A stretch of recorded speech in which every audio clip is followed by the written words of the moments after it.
What is up, people? Today's gonna be a fun one. Why?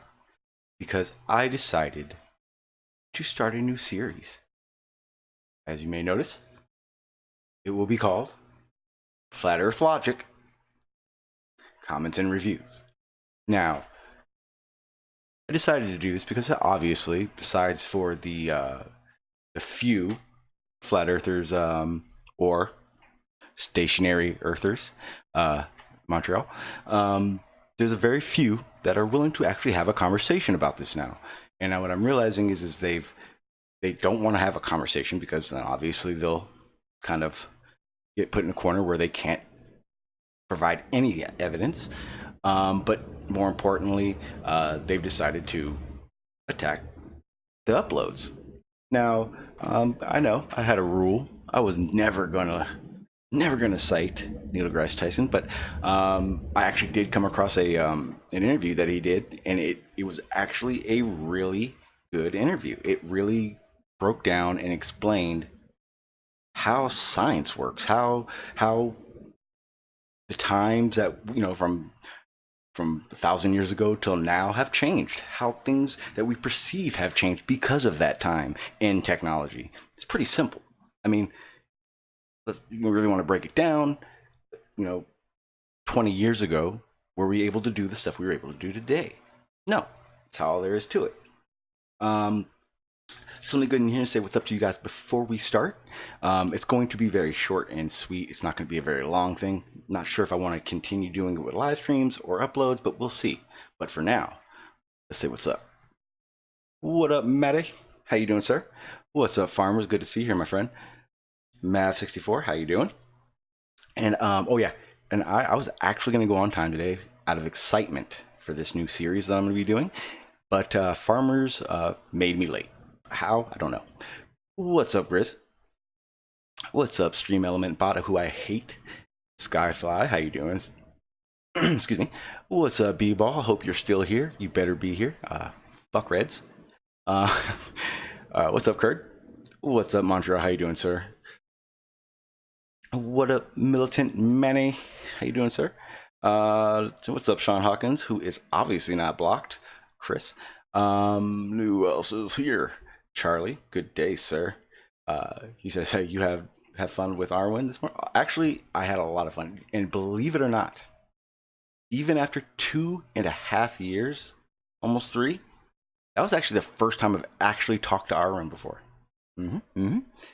Yeah, it was everything I thought it would be. Pointless. What is up, Barney, my friend? We are going to have questions for you. We'll get into that right after this. What's up, Agent Globe? And I think that is it for the moment. What's up, Sarian? How you doing? Sorry about it. I see you up there. What's up, Carlos? I'm not going to do the links until I'm done with these comments that I want to put in real quick. It's only going to take about a couple minutes. I'm probably not going to even do them all, but like I said, it's something I'm going to start doing from now on, seeing how, the flat earthers who know it's flat don't want to provide evidence, don't want to better help us understand. No, they don't want to. Okay, fine, that's fine. I'm now to the realization that I don't need flat earth evidence anymore because there isn't any, and all we're doing is turning circles. So what am I going to do is I'm going to point out where these illogical fallacies are really coming from, and also what I want to do is make it very clear that if that will be how I have interaction with flat earthers if they decide they don't want to come on and prove their opinions or beliefs, whatever. But it's the way things are turning and how it will be for a while now. What's up, Ali B? How you doing, sir? Good to see you here. And what is up, Alan? Always good to see you here, my friend. All right, let's get into this. Just get this done. Like I said, it's gonna be fun. I'm gonna enjoy doing this. One of the things that I have actually newly found out is this whole idea that Facebook has a lot of trolls. One being over at the hell's it called? I forget. It's D Marbles though. It's like Future of Flat Earth, whatever, blah blah blah. Anyway, what I started doing is I actually started uploading, or not uploading, I'm sorry, sharing my my streams or uploads to a bunch of flat Earth Facebook groups. And what happened is actually fresh. I've been doing it for a while, but no one's ever really commented. But suddenly they all started to, and I found it to be very, very entertaining, because some of these things that they're saying, I've actually never encountered. Some of what they say to us is clearly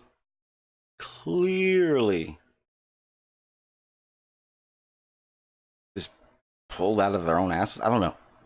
But with that said, let's get into it right now. All right. Yeah. I'll get that link out there. Like I said, guys, I'm just gonna go over. I actually got two things that I wanted. I'm gonna probably go through maybe a few comments from my YouTube side, but I am definitely showing you guys this Facebook stuff. Like I said, let's go ahead and put it up here. Yeah, that's the one. Okay, so like I said, so I did that upload with Neil deGrasse Tyson, and apparently Flat Earth didn't like it because, like I said, I've always said this. I get like the shittiest uploads compared to my live streams, so that's why I've been doing like the premieres and shit. But this upload, of all the uploads I've ever done, actually got hits. And even better, I got reactions. So let's go over this. So this first one, like I said, I shared it over at DeBarmel's Facebook group. And the first comment I got was from this guy named John.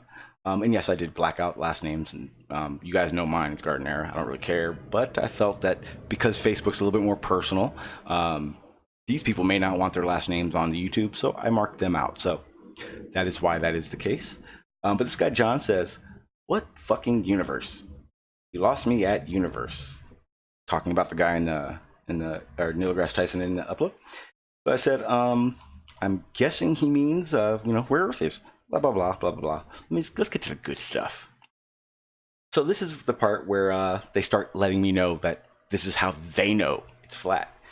So this guy Scotty says, no deep space, closed sun and moon, stars that never change, excuse me, enclosed system teeming with life.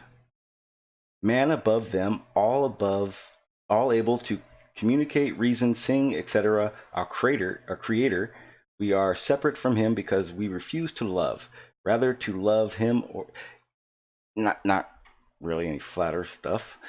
But this is how the whole thing goes, pretty much. This guy Michael, this is the one I wanted you guys to see. The interactions I have with this guy. This guy's special. And then one more. But here we go.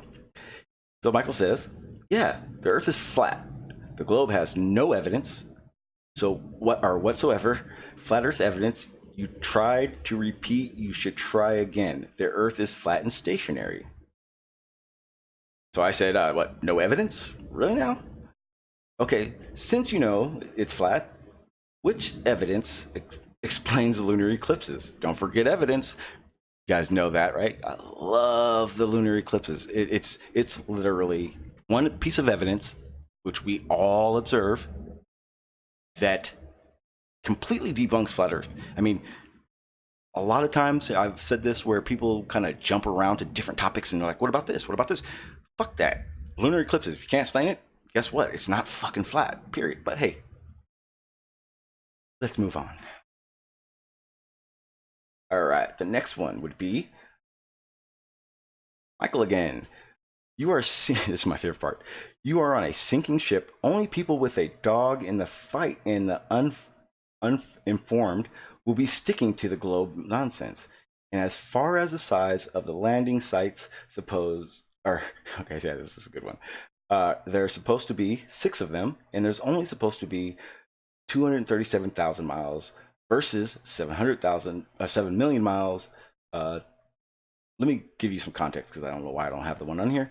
So basically, I asked him for evidence, and the first thing out of his mouth is basically, how come if we landed on the moon, we're able to use a telescope to look at and see Pluto, right? But we can't see the landing sites of the Apollo missions. So now you guys have some context of what he was talking about. Put everything you know about it to the side and think about it. Do you really think you're on a pear-shaped planet rotating and wobbling 1,000 miles per hour, cycling through or circling the sun at 60,000 miles an hour, expanding into space at 1,000,000 miles, and all the cosmos goes right along with us in perfect harmony? The North Star never moves, yet we travel 200 million miles around the sun each year. Yeah, don't say nothing. I know. Everything about what he just said was blah. So, my turn. I said, wait, are you saying you don't understand that a 20 by 20 foot area, 237 or 239,000 miles is hard to see in detail versus a dwarf planet? And where do I start? Okay, second opinion.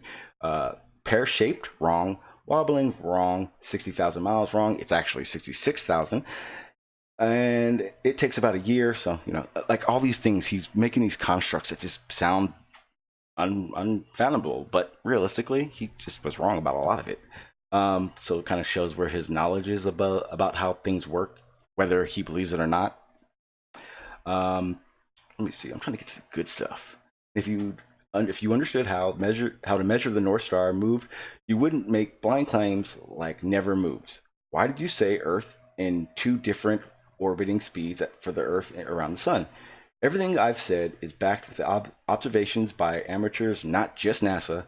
Any of your claims come with evidence or just denial of the globe. And then some other guys jump in. Which way is Earth spinning? Rotating, you mean? The guy's very next one was, let me see. I can see you are, oh, okay, here we go. So he says, I can see you're a globetard. And Neil deGrasse Tyson is one who said it's a pear-shaped, and all the textbooks say it's wobbling on its axis, and you're not picking the miles per hour absolute. You should be able to see landing area on the moon if you see Pluto at all. Doesn't take a rocket scientist to figure that out. Let's see.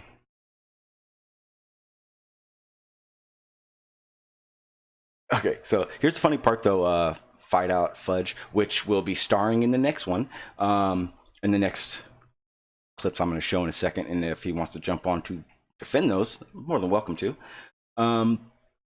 Basically, we go into this for a while. Again, just like level and flat, they want to make it seem as if rotating and spinning have the same meaning. Remember you said that, right? Because right after that, what did I do? I went and got the definitions for it. Now, you can't see it because it's too small, but trust me, they're not. Go look it up yourselves. It's not the same thing. It actually has 2 different meanings, and the only one that would be a synonym of the other would be spinning for rotating, not the other way around. That's how that works. Kind of want to fast forward so I can get to Flat Out Fudge, because he is actually here. Blah, blah, blah. Okay. You know what? Let's go to Flat Out Fudge. Nothing else is really going to happen. You basically see how that goes. Again, I'm rushing through to get to this guy and get you guys on this panel. But more importantly, this is my tester run to see how this is going to go. But this is my favorite part. I don't need that. I want this. I decided I'm just going to go straight to the horse's mouth so we can get into this right now. Bam. There you go. So, again, this is... Where is it? Perfect. Okay, so we're actually looking at it. Let me make this bigger, and we'll go over this and get everything in here and going. My apologies. I want to make it bigger so you guys can see it. Don't want any excuses like that's not what I said. Move that for now. Okay, so again, more comments. This is actually the video that I'm talking about. This is the Neil deGrasse Tyson one. Again, go out and check it out. I may play in a little bit. We'll see how things go. But for now, I want to get to this. This is the whole, actually the inspiration behind this whole new series I'm going to do. So again, our buddy in the chat, flat out fudge, decided to make some very bold claims without thinking it through. So he says that you guys are truly fanboys. You don't understand true science at all. So naive and gullible. Study the properties of water. Come to understand perspective. They've already did away. yeah, it's so non sequitur. Anyway, come to understand perspective. They've already did away with Newton's theory of gravity, going to Einstein's not flat earthers, by the way, because the shits don't exist. Gravity that is, do real research, gain actual understanding, and yeah, Jesus Christ. Okay, so again, and I asked this question to him at least, I don't know, maybe like 8 times. Where, and this goes to anyone who believes this BS, no, fuck that. Show some evidence, proof, source, something that says that Newtonian gravity was thrown out. Because otherwise, my friend, all you do is sound like Quantum Eraser, Riley, and the endless other flat earth content creators. Bro Sanchez, I'm honestly asking where your source for this information that you know is coming from.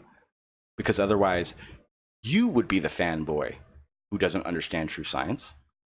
You would be the naive, gullible one. You would have zero understanding of how science or perspective would be working, because again, you've already made comments that reflect that already. Okay, so again, my response was, yeah, don't you understand science? Or yeah, you don't understand science clearly. What part of Newtonian's gravity being applied and taught confuses you? And what is a downward force in which observable and repeatable has been observable and repeatedly tested? So again, don't hold your breath. Don't expect any answers for that downward force to be legitimate. Again, just like Riley, again, like I said, like Riley, it's the same shit. You're repeating something that's been said and shown to be wrong multiple times. So again, at this point, will you provide evidence or just opinions? He says, water can't bend. You experience and witness this every time you encounter it. You're in denial, my friend, or else rivers and waterfalls, waterfalls wouldn't exist. Okay, in that comment alone, you've already debunked yourself. Rivers bend, waterfalls bend, when it's going over that edge, called bend. But here's the most important part about this bend thing they're doing. You guys understand that when you look at, say, the ocean, that is not one water molecule all to itself. It is not all itself. So when you say bend water, can you please start defining what bending of water would be? Otherwise, you sound just like an avatar, or what do you call those guys? Water benders or alchemists? There you go. So let's move on. So I basically explained that to him. Laugh aloud. Is that a flat Earth claim, or it doesn't even make sense? Bend water. Okay, so basically I just said the same damn thing. And again, I've asked him again, what are your sources for gravity, Newtonian gravity being thrown out, and what is the force that pulls everything down? And he answered beautifully. Electromagnetism. It's a push down, not a pull down. And in an article just came out where they've done away with the Newtonian theory and they're going to Einstein's next. Look it up. No, provide a source, because you're wrong. And it's just period, you're wrong. Otherwise, you would have provided that source when you told me about the source. So here's the fun part. I say push down from where? Do you know what electromagnetism is? Multiple experiments that show it's not a push down force, Pete Shea. For real, look up electromagnetism. Then come at me with his uneducated uneducated answer. Damn. You can't prove one source saying Newton was thrown out. Matter of fact, here's my favorite part. And this goes to anyone. Matter of fact, I'll bet my channel, Newtonian gravity, is not only taught, it's applied to this day. Since you claim you have actual evidence and research knowledge, what knowledge can you provide? Sources to back any of your claims? Because evidence without sources or explanation is fanboy repeat info from someone else who also is clueless. Riley, Quantum Eraser, Bro Sanchez, Nate, name it. Now, the reason I asked him if he had even looked up electromagnetism was a very, very weird. So check this out. And I'm not sure if you looked at this or not, but I looked it up. And just so you understand, electromagnetism isn't a pull down or pull up force. It's a description of, basically, in a magnetism tutorial, we're looking briefly now presenting magnetism products of magnetic fields along themselves from their north poles to their south pole. And it also shows that the directions in which these forces are applied. And none of these forces are applied based on how you perceive them. Flat out fudge. That's the realization of this. This is like the whole reason I'm even doing this right now. You need to understand that when you say something like it's electromagnetism and that's a push down force, how fast it is to understand you don't know what you're talking about. And for that reason, you're not taken seriously. Show me a source where electromagnetism makes any damn sense to replace gravity. I bet you won't. Again, period. So I thought it would be done. I thought he would have figured it out by now, but he kept going. So he said, someone else comes in, he's talking about it, Cavendish. But see, I didn't go to those lengths because you don't need to. Not necessary. So flat out says, enjoy your life, friend. I see you're never understand, so you win. Yep, you're right. Damn, how could I miss the fact of water bending? I guess it's just selective of which body of it goes to flow and which body gets to stay in place. I don't even know how to take that. I don't even think I read that one earlier. So basically I said, laugh out loud. Are you really just running away without backing your opinions? That's a shame, but I understand and why you are. But I'll be sharing this. I'll pretty much let both Facebook and that side know I was going to do this because I'm not a bitch. And I want you guys to be here to defend your shit, even though I know you won't. Period. So basically, laugh out loud, thrown away by default, because that's what he kept saying. I thought this was getting fucked with at this point. But then he says, do you not comprehend that so-called experiment was based on Newtonian theory? If that was rendered false, what does that mean about the experiment? I'll let you do some critical thinking there if you can. I don't know what he's even talking about. I didn't say anything about an experiment, nor did he. That's why I said, what the fuck are you talking about? He said, read the article. I don't know what article he's even talking about. He didn't provide a source. Again, see? I mean, that's how quick it is. Someone, I don't know, they knew he was talking, who he was parroting from. Basically, that's pretty much it. I would love for him to come in here and defend himself. Basically, everything else in here is the same BS. Presuppositions of BS is what I call it. And nothing with a logical sense to it at all. Nothing with even an educated guess, I would say. And I'm going to continue to point this out. So if you guys want to continue to comment on my posts, go ahead. I don't mind at all. I don't. I'm going to point this shit out, whether you like it or not. Other than that, I'm just going to continue to do me. I'm going to continue to learn and understand everything I can. Honestly. Because why? I actually give a fuck. Now, I kind of see the chat going right now, and I see a lot of BS. One of the things I do see is flat out Fudge saying he's lying. Now, please let me know what I'm lying about. And I hope you're going to tell me it's this link you're blowing up in the chat. So let's go ahead and open this up. I don't care who joins. Anyone can come on the panel, but flat out, you do have the floor if you are willing to come on. I will share your link and everything. I have no problem doing that. Make this so I can see the page. Because again, this is the same BS that Riley pulls. I've seen this before. This is nothing new, and definitely been presented by far more logical people. What is up, sir? How you doing? I gotta fucking tell you this.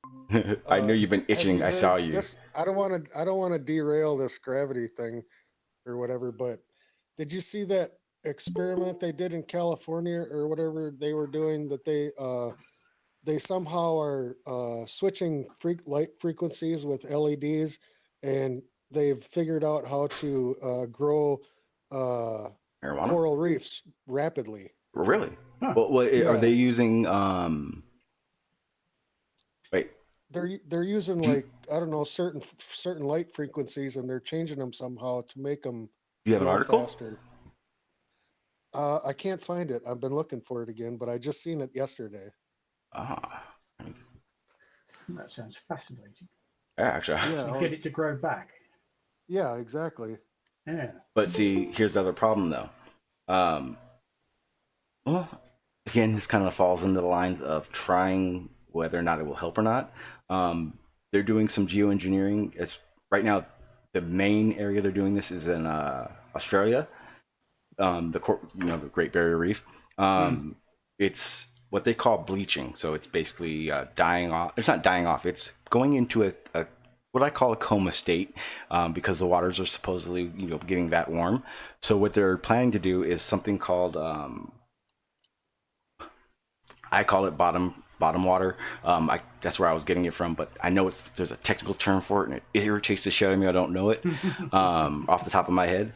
But basically what they're going to do is put pumps underwater and pump the water from the ocean floor up into the reefs. Oh, they're going to circulate it? Yeah, that's one method. That's one method that they want to use. That, I would say, is a good method, I guess, in a sense. I don't know the technical side of it as much, but the issue I have is that they're also going to, they plan to do some, you know what? Damn it, fucking Maxwell, this is your fault. Hang on. Because I wasn't prepared for this. Sorry. What, you mean it's not my fault? No, it's only your fault that I was late. Because I was going to go on time because I was excited today. I was like, I am going to, this is going to be fun. And it was. Then because I took the piss, you thought, right, stuff it. Let surfers get under your skin, man. Who? Yeah. Me? Hell no, man. You can't be reading those comments because it'll just piss you off. I'm not pissed off at all. That was the time of my life. Even more because I don't think they're going to come on here and defend themselves. I know, Ali, I know you're down. I know. But you're not who I'm talking about either. Fudge is like totally confused. I know he is. And the funny part is I just went through both our comments. It's not like it's made up. Like I saw in the chat, like I only saw one of his little comments. He was like, he's lying. What else? I want to know what I'm lying about. All right. So it's. He come in. Oh, because then he'd have to defend his claims. It doesn't work that way. Come on, farmers. Fuck. Yes. Okay. You sort of, the invitation's dangling there, and it's like, well, come on then. Don't just be a keyboard warrior. No, he won't. He's not gonna, I'm telling you right now. He won't come on. I mean, he hears me calling him out because he called me a liar, the whole nine. But again, and I'm going to share it right now. I pulled up the link that he was. Fine. Barney's going to share it right now. Oh, guess not. It's a bunch of garbage. All right. I haven't even looked at it, and I can tell you right now, this is not something a science institute is going, we're backing everything on this one. Especially because it's just some journalist that's writing about what somebody else has said that they don't understand. Mashable India. I don't even know that source. But he says Newton's law of gravity was wrong. Claim scientists target Einstein's general relativity next. Wow, he literally quoted the title. Let's see if you read it. Okay, so They already know all this, so that's what I don't understand. They already know that Einstein's theories don't work on black holes. They don't, they don't even understand what the hell they're posting. Yeah, well, If you read the article, they go in and say, "Oh, it doesn't work with black holes." yeah. Before we get into this, I need this isn't a credible source for it. Not for this isn't a credible source. And if I'm telling you right now, there's never been a time a science institute has ever used an image like this to get their point across. That's number one. It's not an issue of is it credible or not. The issue is it a source or not. This is not a source. No. First of all, report. Yeah, Tanzim Pardid. Yeah, she's a reporter, not a scientist. She's literally probably read some stuff and giving us her interpretation of what she read. It's essentially what it is. Yeah, but the funny thing is that the mainstream science already knows all this.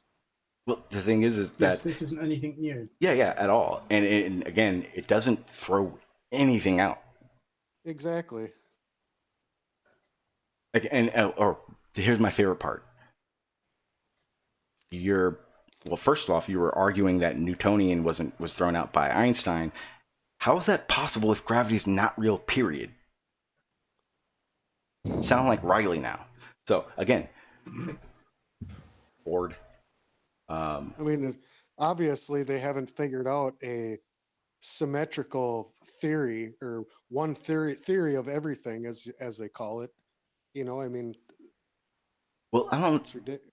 Well, I'm sorry. Well, they want to. Yeah, they want to. Who's Ken Wheeler? Why does that name sound familiar? Hundreds of years. Well, Jason's saying it, so I definitely don't want a Ken Wheeler on here. Who's Ken Wheeler? Because Jason keeps saying his name. And it's something to do with gravity, which scares me.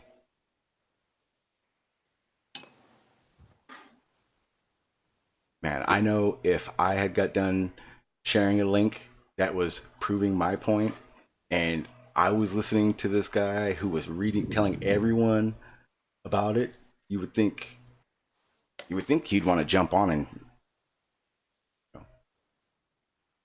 back his claim or some shit, but whatever.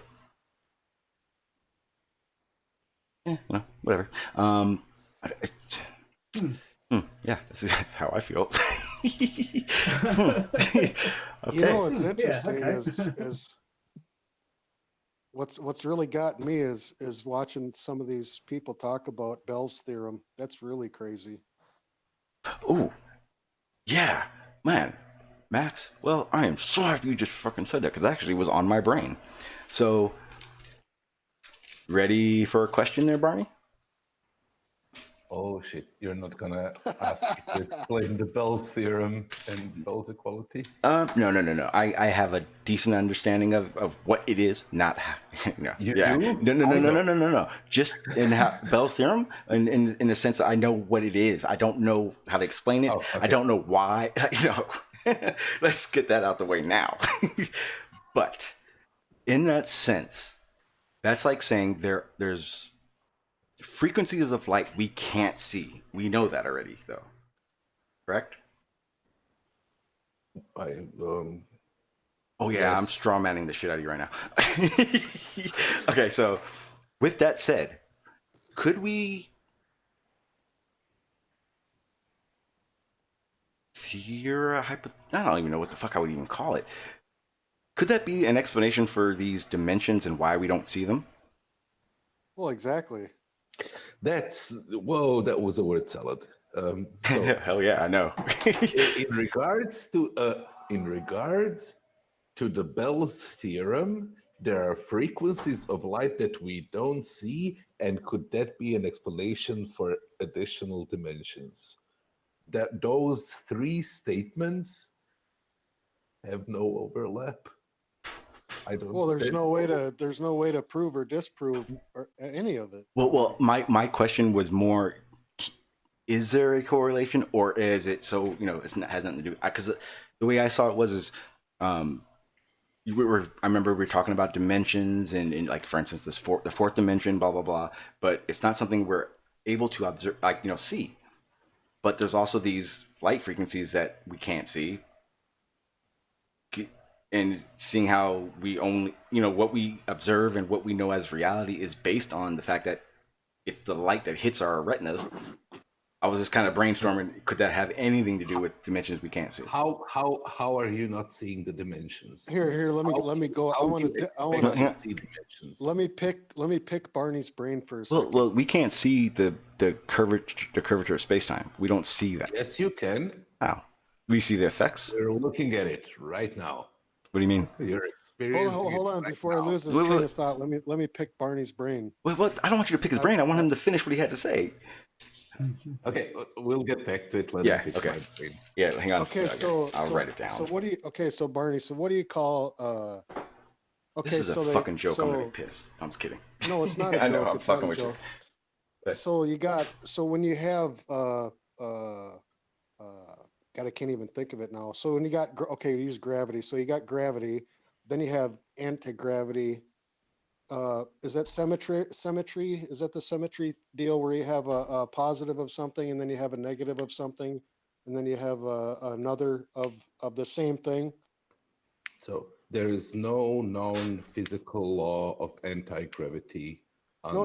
I'm not talking. Let's use particles and particle physics. So you got. Okay, you've got particles and antiparticles. Okay, exactly. So now, is that symmetry? Is that what it's called, symmetry? Singularity. So yes, that is a form of symmetry. Okay, so we could have symmetry in frequencies, correct? We could have what the spectrum we have now, the radio spectrum moving all the way up to the light spectrum. We could have a symmetry in spectral frequencies that are the total opposite of what we observe now, correct? That doesn't make any sense. Frequency is oscillations per time. What does it mean to have an anti-frequency? It's just a frequency it's how science works. It's how science defines things as symmetry. Wait. Okay, but so, you would have to say a symmetrical frequency is just the same frequency with the opposite phase. Yeah, but so hold on. In that case, yes, you have the symmetry of frequencies, and two frequencies of opposite phase will interfere to cancel each other out. Yeah. Okay, hang on, because there's something. But Maxwell, because you're flying over something. Hang on, Maxwell, you're flying over something. I promise you are. He's not seeing my point. Okay. So you have. Well, can I see if I can see your point? Because I kind of have an idea what you're saying right now. Yeah, you have an electromagnetic frequency. Why can't you have an anti-electromagnetic frequency as well? Why can't you? Because you can't. Because the term that you have just spat out is completely undefined. I don't know what it means. You can't prove it or disprove it. Electromagnetic. Okay, if you're are you talking about? What is that symmetry in relation to? What is its axis of symmetry? It's the exact opposite of electromagnetism. Hang on, stop. He is okay. It's electromagnetism. I literally just listened to this last night, and everyone should have heard it too, because it was Feynman was talking about it. Are you talking about the whole past future thing, and how that works, Maxwell?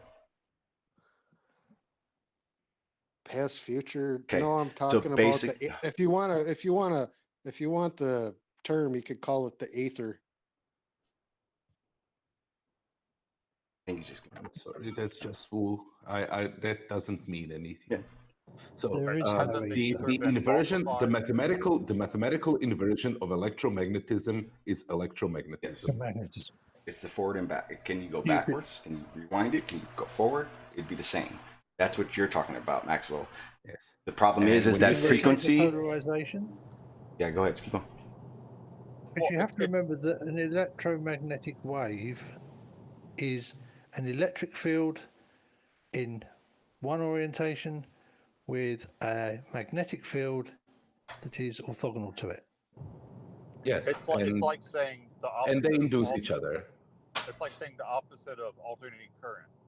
The opposite of alternating current is alternating current. You're kind of adding a couple things together right now, Maxwell, that it's not really, it's not exactly. No, not exactly. So the It's- opposite of a positive current is a negative current. That's fine. You have the opposite there. But the opposite of an alternating current is an alternating current. Correct. So you have a positive side of the magnet. The opposite of that is the negative side. Okay, of the magnet. so you have an oscillation, a frequency oscillation. Okay, so you have a peak up and a peak down. Okay, Yes. and then through the middle. So during the peak up, there would be a peak down that you just cannot see because science can't detect it yet. It's not. You, It's not. you A, can see that. Yeah. We can see peak downs and we can see peak No, ups. So when you should have a wait. You don't No, understand. no, what no, I'm no, saying. no. Maxwell, That's hang on. exactly what I was saying. That's exactly what I was saying. So if you invert a frequency wave, like a wave with a frequency, you get that exact same wave with a phase shift. All the peaks become troughs, all the troughs become peaks. Yep. When you superimpose those two waves over each other, they actually do annihilate. That's how antimatter annihilation works, right? But it's not. They interfere with each other destructively so that a peak and a trough together equal out to zero, and a trough and a peak together equal out to zero. So we already have it. It's so called yes, anti. No. it's called have- antimatter. It's called antimatter. No. Yes. It's just No, but destructive interference. It does make sense when you talk about a single stimulation of the field, excitation of the field, right? Whether it is pointing up or it is pointing down.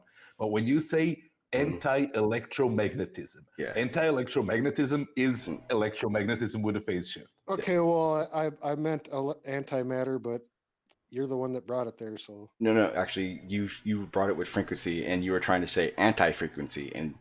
no, I was trying to understand it. But that's which what you I didn't said, though. understand. It'd be antimatter. So the peak up, the exact opposite of peak down at the same time is antimatter. No. Then what did Barney just say? That's what he just said. They annihilate each other. Yes. If you have, But that doesn't make if you have a antimatter. field, if you have a field and the wave function of that field, the distribution of displacement of that field describes a particle which has a charge. That same function will at the same time describe a particle which has the opposite charge. If it describes a particle moving forwards to time, it will describe a particle moving backwards to time. If it describes a particle, right? One of those sets of particles are the particles and the other are the antiparticles. And it is completely arbitrary which is which. And I'm actually kind of happy Maxwell fucking said something like this, because it actually has a lot to do with what I wanted to talk about today. I was listening to Feynman talk about entropy. Like that's one of those great examples in physics when they were trying to figure out the equation that would describe the behavior of the particles, and Dirac found the perfect equation that would describe all the known particles, except it had this silly glitch that it described twice as many particles as it should. And it had these meaningless negative solutions for everything. And then we started finding those. His mathematical equation was literally smarter than him. It revealed something real about the universe to him, to us. That's crazy. Well, I got my brain full for the day, Sean. And it actually, I like, it's actually good. That was actually a really good segue, kind of. So I was just kind of talking I about. just wanted to ask Barney a Jesus question there fucking about Christ! Like, can I talk? Go ahead. I'm just kidding. Oh. I'm literally fucking with you right now. Oh. I'm fucking with you. Go ahead. that. Right, I bet that. No, I just wanted to ask Barney. So do you know what is it you use to measure that signal? you know, the wave, the wave function, or that wave that's going about. What is it you use to measure the An peak? oscilloscope. Gazoon tight. Right, and what do Well, you? wait, like a sound wave, electrical. What are we talking? I was talking to Barney. Which wave? Jesus, there's all different probably- Barneys. There's 3 Guys, Barneys. Probably yeah. talking It's about happening right now. physics. Stop. Hey, stop. Whoa. He said Barney. Barney, if Barney needs help, Okay. he'll go. If someone disagrees Which with one of the- Barney, which you'll one be of the next. waves? I'll have the real Barney Tearspell. Please stand up. Will the real Barney Tearspell please stand up? Yeah, okay. Yeah, you. So, what is it they use to measure the signal, or what is it they're actually measuring at the peak? Is it energy or whatever, or could it be light? Or what? As the electromagnetic peak? Yeah, well, that wave that you were talking about, you know how you're saying there's peaks and troughs, negative and positive kind of thing, right? So for the positive, would that be the peak, and the negative would be the trough? Multiple As you tools. said. I mean- not exactly. Right, so explain it then so that I get it exactly. Oh, I can't explain quantum physics to you in a. No, it's not quantum hangout. physics. You could explain like the trough, the actual peak must be obviously when there's a discharge or there's a signal to be read. You would say All right. it wouldn't be a trough. Hey, because the trough Barney, would be could negative, you right? So- simplify it and you say, No. but can you? In electromagnetic fields, a peak is not a positive and a trough is not a negative. That's Just use an, Like, just what use is an not, AC not in signal the for sense, it, not Barney. in the sense of charge, right? I was gonna say like music, Right, but what like is a it music toner or tuner or something. Be perfect. It's a value Yeah, of but the what is it, electrical field and the value of the magnetical field. It's just a value. Yeah. It is not I think measured Barney- in electrovolts. It is not measured in volts, in amperes. It is not a charge. No, no, Charge, think you charge could use doesn't an right, AC aye, change. right, signal, okay, so Barney. right. But there's a signal. That's a signal. Well done. And I got your thing about disruptive interference. Interference. And there's Okay. disruptive Right. and destructive and constructive interference. May I- and when they're out of may phase I- and stuff. Go May I ahead, mention Alan. that if you pick an electromagnetic wave of a frequency, say in the, I don't know, tens of megahertz, you would detect that signal with a length of wire, which you would call an aerial, and you would feed that to a detector, and you would basically have a radio receiver, and that's how you would detect it. Basically, the And changing you values would- of that field would make the charges. Yeah, move. but is it detecting the trough or the peak as a radio? It's We'll talk about detecting the radio. It's detecting the. It is detecting the change. It's the detecting change. both, and it's detecting the full wave. Yeah, It's good. Yeah, No, it's literally I know. detecting the change. Both Right, exactly. The electricity and magnetism work in the sense Yeah. of detecting the change. If you have a Brilliant. constantly elevated electric field or constantly elevated magnetic field, such as a very large capacitor, there is nothing there to detect. Right, so you could field say- value is non-zero, but there is nothing to detect. So you could say it was picking up a signal, and then it would be picking up something on the lack of a signal, should we say? So that the bit that it doesn't pick up. So it's like an on and off, and it recognizes. It literally picks up the An on and off. changing the chain. No, it's not an on and off. It's the chain. It's detecting the changes in the electric and magnetic field of the wave that is that is being coupled by the aerial. Yeah, but it'll this- be measuring it'll measure the trough, and then it'll measure the peak, right? And then it'll read the bit in between. So it'll get They, loose. No, they measure the change literally.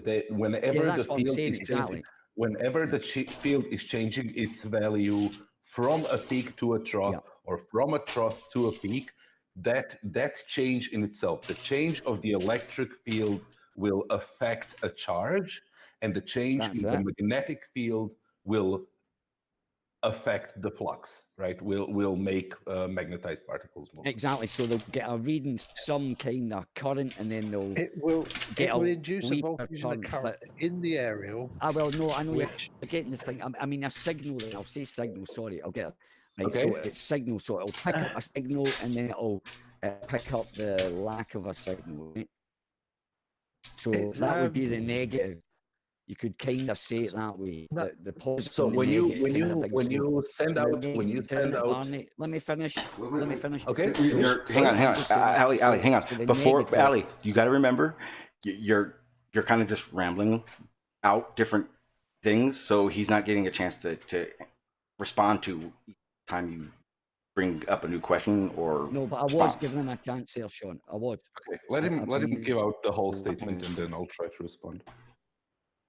Well, that it's kind I of. was just gonna throw something in, Al. I no, There can be a difference. Maxwell. Come on, man. You guys, numerous guys are doing this right now.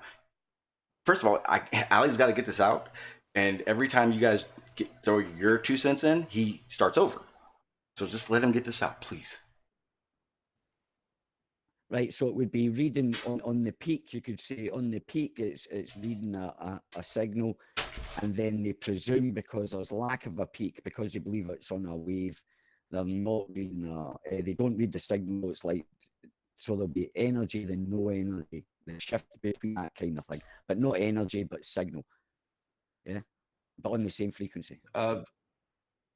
No, as I said, you cannot detect whether it's a peak or a trough. You literally cannot. You can detect that it's a wave motion, but you don't know where you are in that motion. When we send out signals, if we're talking about, let's say, radio signals or visible light, right? You send out multiple peaks and troughs for a prolonged amount of time, and that will make a charged particle oscillate. Then you stop sending out electric signals, and the particle stands still. It loses momentum, right? It doesn't gain any more momentum. There are no forces acting upon it. And you keep switching that on and off. You don't go to peak trough.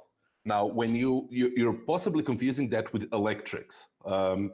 When we have a signal, right, you can have like voltage used as a signal. When you have the voltage high as a 1 and the voltage low as a 0, that high, that's not the peak of the electromagnetic field. That is, there is oscillation. We have turned on the oscillation of the electromagnetic field. And when it's low, that's not a trough of the electromagnetic field. That is, we have turned off the oscillation of the. Do you get it? Well, that's the same way that a brushless DC motor works. Yes, that's precisely what I'm talking about. Yeah, but I was just wondering how it was just a matter that. So it is a fact that the energy, you could basically simplify it: energy off, energy on, but not knowing whether the energy on's the peak or the trough, basically. Of The wave energy it's traveling on. The energy Or the is signal, in sorry, the signal. whether there are peaks and troughs or whether there are none. The energy is in whether there is a constant change of the electric field or not. But isn't the peak, all right, okay. If it's like a wave, isn't that the peak just a result of energy? Oops, tracked up, hang on. Yeah, isn't that a result of a peak in the signal? No, I'm Is I'm that sorry, not responding? You're misunderstanding what an electromagnetic Right, field energy goes up like a normal wave, you know, that up and down motion, it's just the energy traveling through, right? And at the top, it's The wave contains energy. The The wave contains energy. The energy in the wave does not go up and down with the oscillation of the field. It propagates along the progression of the wave. Right? So how does that work in space, Barney? How does a electromagnetic frequency work in space without, without a medium? Well, I mean, there's a medium. It's just faint. No, It doesn't need a medium. It doesn't mean it doesn't need that kind of a medium. It propagates through a field. A field is literally describing all of space everywhere, every point in that space having some numerical value for a property. In an electric field, at every point has a number that describes what's its current value. Those numbers oscillate in relation one to another. There is no medium, there is no ether, there is no particle. Okay, so how? I mean, it obviously works differently in a different medium, because otherwise we wouldn't have radio skip. We wouldn't have radio frequencies bouncing off the ionosphere if the medium didn't affect the wave. So the medium, okay. So a medium does affect the wave, because what you are calling the medium consists of charged particles, right? It consists of protons and electrons and nuclei and ions, right? And how do charged particles react to an electric field? They move with it. And what happens when a charged particle moves? It emits a magnetic field. And what does a magnetic field do? It causes an electric field, right? And those two things mutually constantly cause each other. As soon as you have light going through something that is charged, that thing reacts. The charge in that thing reacts to that light by emitting more light. That light is so close in phase and type to the light which is actually going through it that there is interference of those waves. And the particle that you get, wait, the particle that you get through that, it's not a real particle. It's the average of all the photons that are emitted that way. Is called, I think it's a polaron. And it's a massive particle of light. It's a particle of light that has mass and moves slower than the speed of light, and therefore refracts, and therefore, depending on the medium and its charge properties, that material will have a refractory index, and light will move slower through it. That's awesome. Those things are all mutually connected through the same set of functions, which are the Maxwell equations. That's awesome. You ready for this? Sean G, you ready? So Barney, what you're saying is we live in an electric universe. Oh, boom. Yes, absolutely. Yeah, this stuff's interesting. I love this. Good show, Sean. Like of the fermions, of the massive particles, of the particles of matter that we have 12 of, 9 of them are particles with electric charge. So yes, the dominating force, the dominating interaction of matter is the electromagnetic interaction. So what's this collapsing wave function? What's the collapse the wave function? What's that? Is that the Bell's theorem or? Oh, that's no collapsing wave functions is literally the quantum physics. Like it's not even like quantum electrodynamics. No, it's the quantum physics. It's the entirety of quantum physics. Oh, it is.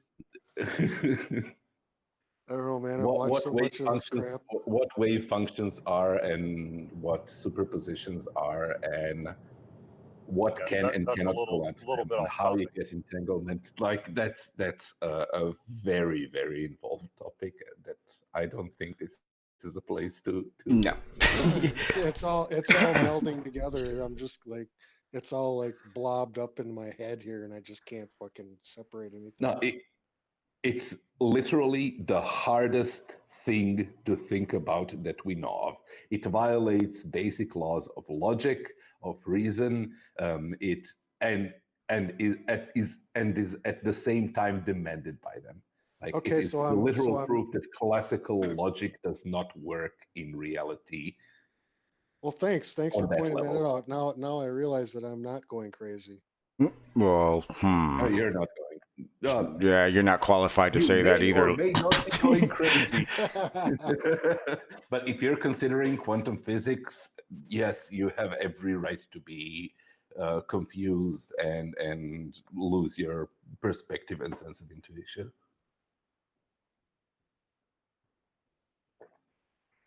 All right, perfect. Okay, I'm damn again.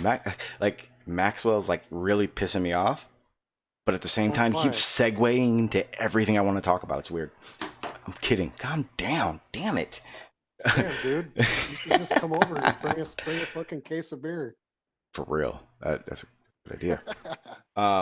Okay, so I kind of trying to remember how to phrase my questions that I had, but again, like I said, Maxwell kind of helped me by segueing to Electric Universe. Most of us all know who Grimm is, so this won't be a shocker when I start talking about this. Last night I was asking him some questions because I wanted to understand what Electric Universe is, but it's kind of one of those things that is, and the way I explained it is I can't look up Electric Universe and know what I'm looking at. I don't know where A and B, I don't know what's what and what's being trying to be this and that. So I've been asking Grimm to, have a conversation. Last night I was lucky enough to actually get him to sit about for 20-30 minutes and just talk to me about a few things and give me some topics to talk about.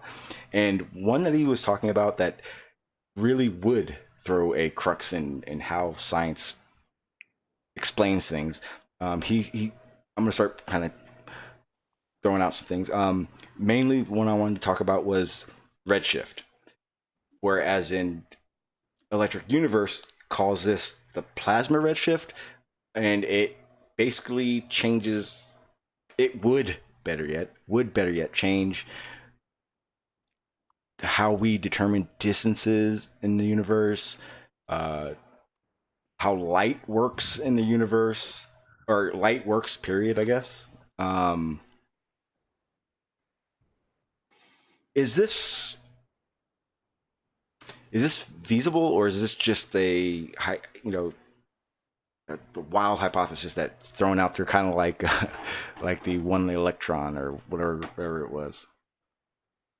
So I've very rarely genuinely interacted with the electric universe, and same as flat Earth, it is a set of assertions without a model, without a structure, where with a lot of gish galloping and ad hoc arguments, and I can't make the heads or tails of it. Okay. So some of the things that they invoke are really proposed by serious scientists. Mhm. Some of those things are discounted as non-productive. Like you can speculate about that, but until you come up with at least a hypothesis, we good, you've said your piece and now you're done and you've changed absolutely nothing about the world. Right? Okay. But I don't see how anything that they're saying holds up. Okay. Basically, same as flat Earth. They're proposing a completely new paradigm of physics without proposing the paradigm. Just by saying, "Hey, there needs to be a whole new paradigm of physics," and my answer to that is fine. I agree. We know that what we have is incomplete and that it will change and that there will be a paradigm shift when we start understanding things better. But how does your paradigm work? Oh, electricity, electromagnetism. That's not an answer. Yeah, okay, I see. I'm getting it. Trying to think of a. Okay, so did I do that? Okay. The image I'm sharing right now. So I came across this. This is a paper that was published by Harvard University that's talking about this, and Grimm even made it seem as if this is new, the plasma redshift cosmology. And now I'm kind of getting what you're saying with it. Now, okay, so I don't know how to phrase this. So Okay, so when, for instance, one of the things that pretty much set Einstein apart from others was the fact that when he came up with general relativity, the way they showed this was going out and looking at the eclipse. And at that point, they were seeing how light bends around the sun. Am I wrong in how I said that? No, you're right. Okay. Now, when I'm looking at this article, and again, I don't have a great understanding of it, but I have basic because I know what redshift is already.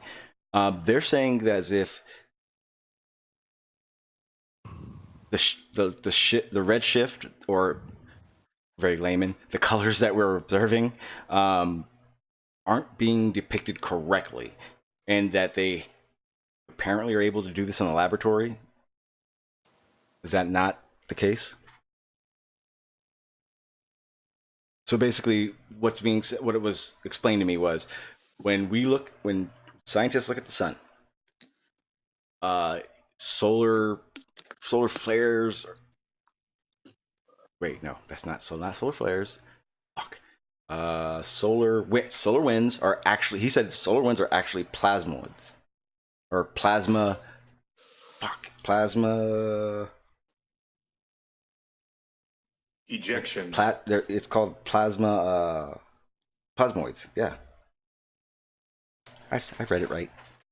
And with that being said, it changes it determines that the distances that we believe the Hubble law explains are incorrect.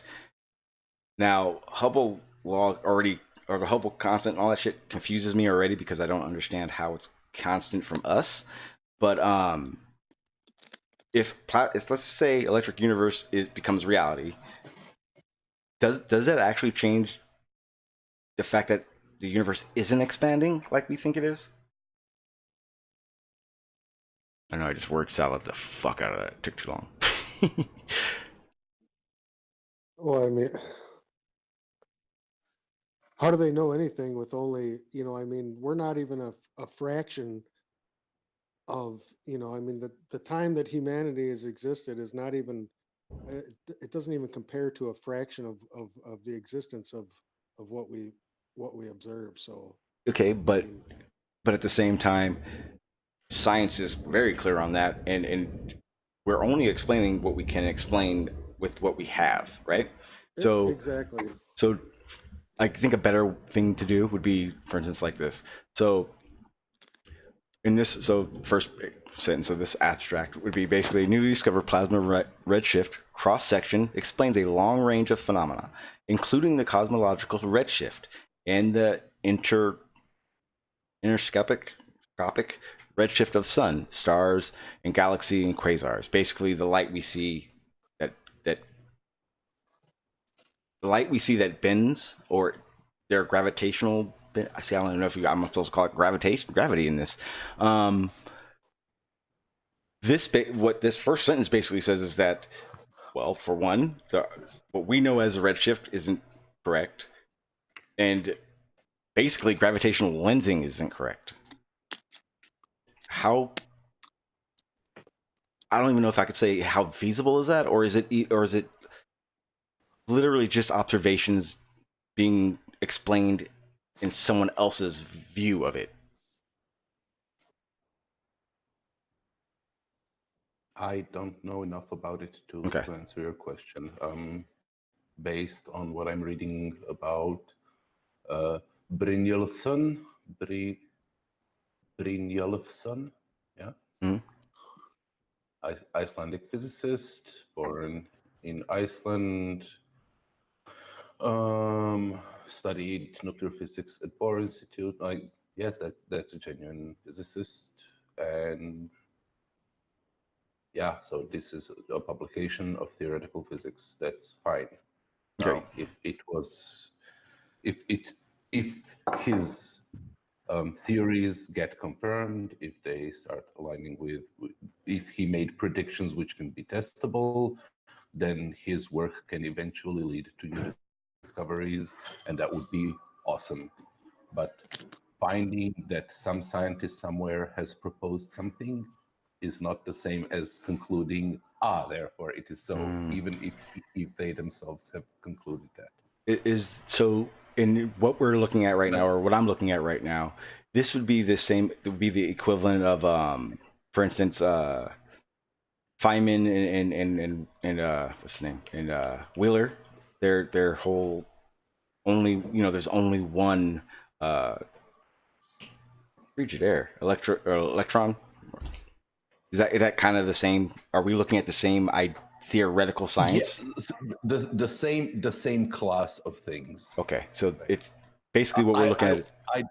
Yeah, but the one of the things that I kind of think is relevant to point out here is that this isn't being buried. This isn't being disregarded. This is published by the American Physical Society, right? Mm-hmm. This is being referenced and talked about. So we kind of, when we explore the history of science and we fall under the influence of survival bias, we only mention those things which turned out to be true and which turned out to be confirmed. For everything that has been confirmed, there were numerous things which have been seriously proposed and seriously considered and seriously discussed, which simply led nowhere. Okay. Whether this is one of those or not, time will tell, right? Mm-hmm. It is under consideration, but when you take Lesage's theory of gravitation, like, you need to be deranged in a very special way to know what Lesage's theory of gravitation was. And I happen to know it because it bears some relation to my own theory of gravitation that I've talked about before, right? Mm-hmm. Yeah. But yeah, there are multiple researchers and scientists which are doing work on completely unproductive things which will lead to nowhere. Why? Because it's an exploration. Because you cannot know which of those things will turn out to be true. You need to explore everything. Okay. Yeah. So okay. So now at least now I see what I'm looking at, and that was one of the biggest issues I had last night. And I explained it to him because, again, I actually am interested in understanding what this is, because it's not a nothing, I mean, obviously, but to understand what points you're supposed to be even acknowledging is hard for me.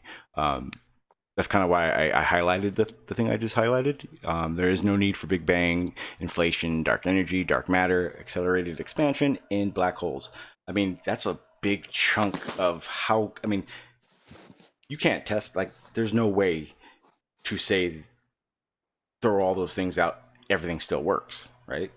It's not, we can't do that, right? Like, it's not possible. Well, we don't know. Like, the crux of the matter of dark energy and dark matter and inflation is that we don't know. We are researching that right now. The definition of the cutting edge of science is that we don't know. We know some things, and like I've been trying to say that in so many different ways on these Hangouts. When we talk about dark matter, there are some things that we know, there are some things that we have eliminated, there are some things which are logically mandatory about those things, but we don't know what it is. Until we discover it, until we measure it, until we empirically observe it, like, we have empirically observed the effects of it. From those empiric observations, we know some things about it. We can calculate the number that represents its mass. Hashtag it's just mass. Right? Yep. But until we can get a sum of dark matter in a lab and measure it and explore it in some way, we don't know what it is. Until we have a theory which goes. Now, is it possible that some physical theory will come up which will completely eliminate the need for dark matter? Sure, why not? But it will have to work with what's already known. Yes. Okay. Like, for, it will for have the to. time being, it's just a placeholder. It's a name that we give to whatever's happening.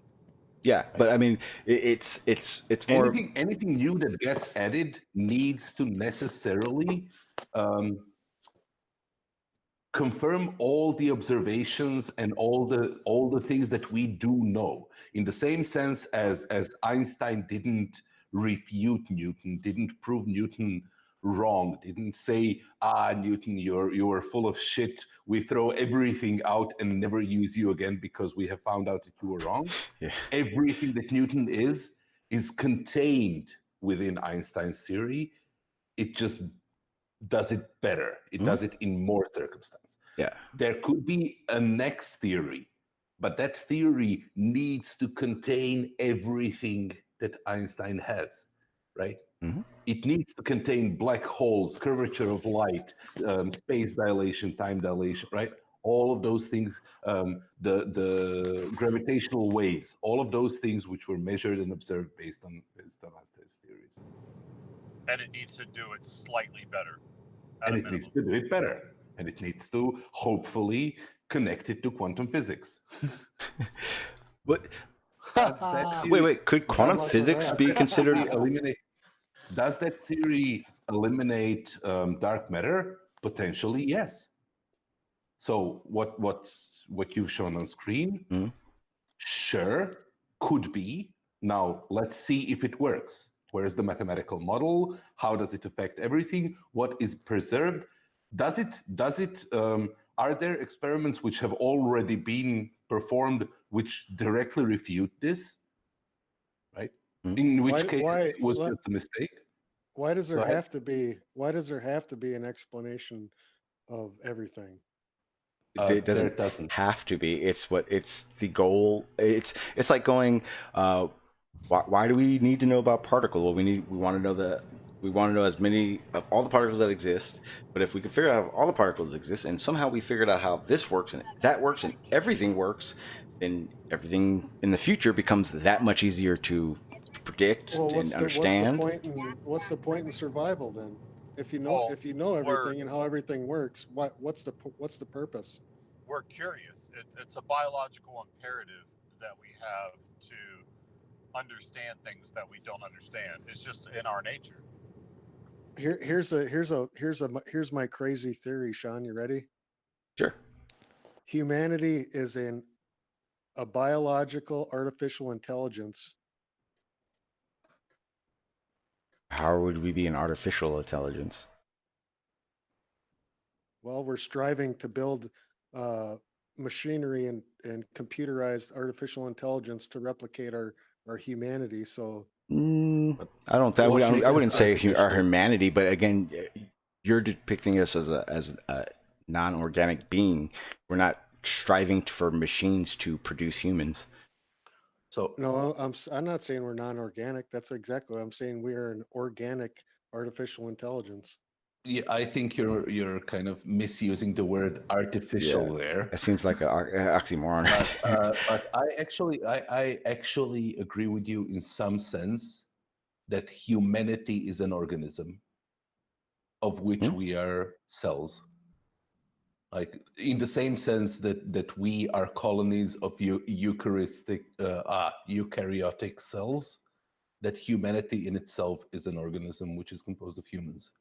Why is humanity the only thing that can build things to benefit itself to the extreme that we have? Well, Maxwell, my question would be, if we are artificial intelligence, what would you say is non-artificial intelligence? You can't, but that's the thing. You can't. How do you say? But how can you? Hang on. How are you saying artificial intelligence and trying to correlate it with us at the same time? Maxwell, I can't grab what you're saying because you're saying, and what I'm interpreting it as you saying is we're humans trying to become machine. No, we're a biological entity that has the ability to ponder its existence and question what things are, and we're the only species on Earth that we know of that we can say that does that.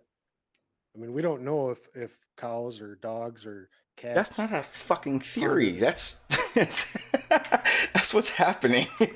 You have not described anything that's not happening already, or in its construct. I mean, we're human. I mean, it's kind of like what Matrix is in this in the chat saying. It's like, are we even supposed to know everything? It's like, well, yeah, that's. I mean, everything. I mean, that's what we do. We strive So, for knowledge. so what happens when all of a sudden humanity comes up with this little power source that you can hold in the palm of your hand, like on Terminator when he throws out his power cell and it fucking sets off a nuclear explosion. Like a when nuclear humanity- bomb? Right. So you got this power source in your hand that's so destructive, it could end the world at any time. Yeah, it's called a But red yet- phone. But yet humanity hasn't reached that level of spirituality or whatever you want to call it I know what you're talking to about. be able to survive without destroying itself. In Oh, my that eyes, is- in my eyes, Yeah. in my eyes, it's a miracle that humanity has not destroyed itself already. That's with that the technology construct. that we have. Yeah, that's the whole construct of that of millions or whatever. We don't know. We could have been far more advanced than we are now, and to the point where we basically are, you know, as humans are so smart, we're basically just endlessly doing this cycle of, you know, caveman to basically killing us, destroying our, you know, the human race, and then starting over. In an idea of doing that, that's what you're talking about, right? Basically. The Yeah, only that's called the great filter. And so that is a real and present danger to the existence of humanity. If that happens, we cease to exist, because there will be an idiot which will activate that device. Like, and that could have happened at any point until now, right? The laws of physics could have worked in such a way that, I don't know, nuclear bomb was as simple as putting a bowl of aluminum into your microwave machine, and that would set off a nuclear explosion. Luckily, we haven't. It's really hard to make such devastating devices, but it could have been as easy, right? But it's kind of also the reason for regulating it and having treaties and wanting to get rid of as much as we could. Like, I'm pretty sure science. But there is a point there of kind of the difference between conservatism and progressivism in respect to that. You can say that is really dangerous. We should abstain from further research, so as to guarantee to never reach that point. But you don't have that kind of control. You cannot stop everybody from researching. And whoever does the research will have the advantage up until that point. So research will happen. In abstaining to research, you're just removing yourself from the equation. And the progressive reaction is, we need to research more. We need to try to learn more about it, understand more about it, understand more about ourselves, learn how to control ourselves ethically and technologically before we reach that point. And the only way to do that is by being honest and sincere and research and learn and understand as much as we can. I've got a question, Barney. How did they actually split the atom? How did they actually slamming two particles together? Yeah, how did they do that? That's what I'm saying. How did they do that? So it's originally the original atom bomb, the hydrogen bomb that they did, right? That they done. What was it? What was the actual? What did they actually? How did they split the atom or create that energy? How did they come out with a mathematical equation first with particle physics, and then they put these things together and freaking detonated them. At the time, they didn't. They thought that the chain reaction. That's what I'm saying. At the time, Allie, they thought the chain reaction would never end. They didn't. Yeah, I know. That's the scary part about it. I'm totally with you, man. I know that, and that was it. Oh, let's do this and see what happens. But my point was, how did they actually the things? How did they actually split the atom, Barney? But you don't want like an exact? Go ahead. I'm sorry. I do. Yeah, it must be simple. You know what they did. Well, it must be they've got two atoms. They either introduced an electrical charge to it or they fired it out. But you know, the bomb wasn't a big accelerator. You know, one of the accelerator things. It was it was substantial. Do you want the short answer or do you want to understand it? Short. No, we need short because I. No, go for No, no, it, no, Lon, no, I'll no, no. understand it. Here's. I'll Hang on. understand Hang it on. if No, you no. give me more Stop. questions. Of Stop. course Stop. I Stop. will. Stop. Hang on. Stop. There's two things that need to be understood right this second. It's not difficult. One, Allie, you're kind of asking questions that are lecture-esque. I mean, I'm talking like a semester, maybe more, to Yeah, but understand. that's what I like to do. Okay, If but you people can't know do that. something more than me- Okay, but you can't No, but say that should be explain educational everything for so I everybody. understand on a live stream because it's not. It won't work. First, I mean, No, but first, listen, let's get one listen, thing it's straight. To educational. understand Sorry, it, you it's you gotta have like educational. a really good base level of it for Barney to explain it right now and understand it. Because I'm gonna tell you right now, I'm gonna hear it. I don't know about anybody else, and I'm not gonna understand shit. So I'm gonna be like clueless to what's going on. But you don't know that until you hear. You know, we've been talking about Go this. to- One second. No, no, I khanacademy.com. do know that Just because if I introduce a large amount of plutonium together, or introduce a large enough amount of uranium together, and there will be enough fissile material there that the reaction that is already going on will get bigger and bigger and bigger, and then it goes kaboom. Yeah, Is it that's is it basically the short answer. is it a two-part process though? I've heard or I've read that it's like there's an initial Well, injection of energy which starts the chain reaction. It It's initial- depends on if you're talking about the initial bombs that they used at Hiroshima Well, that's and what I'm talking about. Nagasaki. I'm talking about specifically about hydrogen bomb. How did they actually split that particle to Hydrogen- release So the energy? Hydrogen bombs are not is a fusion bomb. splitting the doesn't atom; split, they're a actually. fusion bomb. you Right, know and there's what's an that? internet, right? Yeah, what's the difference? The first nuclear weapon was a uranium bomb. Right, but what about the hydrogen? If that's fusion, what's that processing? What actually happens with that? That's the process that happens in the sun normally. If you squeeze hydrogen atoms against each other with enough force, they will combine and You just asked how it fuses. and one atom of helium will be slightly lighter than two atoms of hydrogen that it was made from, and that difference in weight, in mass, will get converted directly into energy, and So you you're will compressing it. It's like a compression. yes. Yes, And but you compress it by How do you do that? How do you compress it? in modern thermonuclear weapons, that compression is done by another nuclear bomb. Yeah, right. Okay. All right. So that's the catalyst, and that sets off the chain reaction. That's enough to, first of all, to split it, and then there's another reaction. Or Fusion bombs don't work by chain reactions. no, but the hydrogen does because that's a two-part process. I know that much. So A hydrogen bomb is a two-part process, but it's not a chain reaction.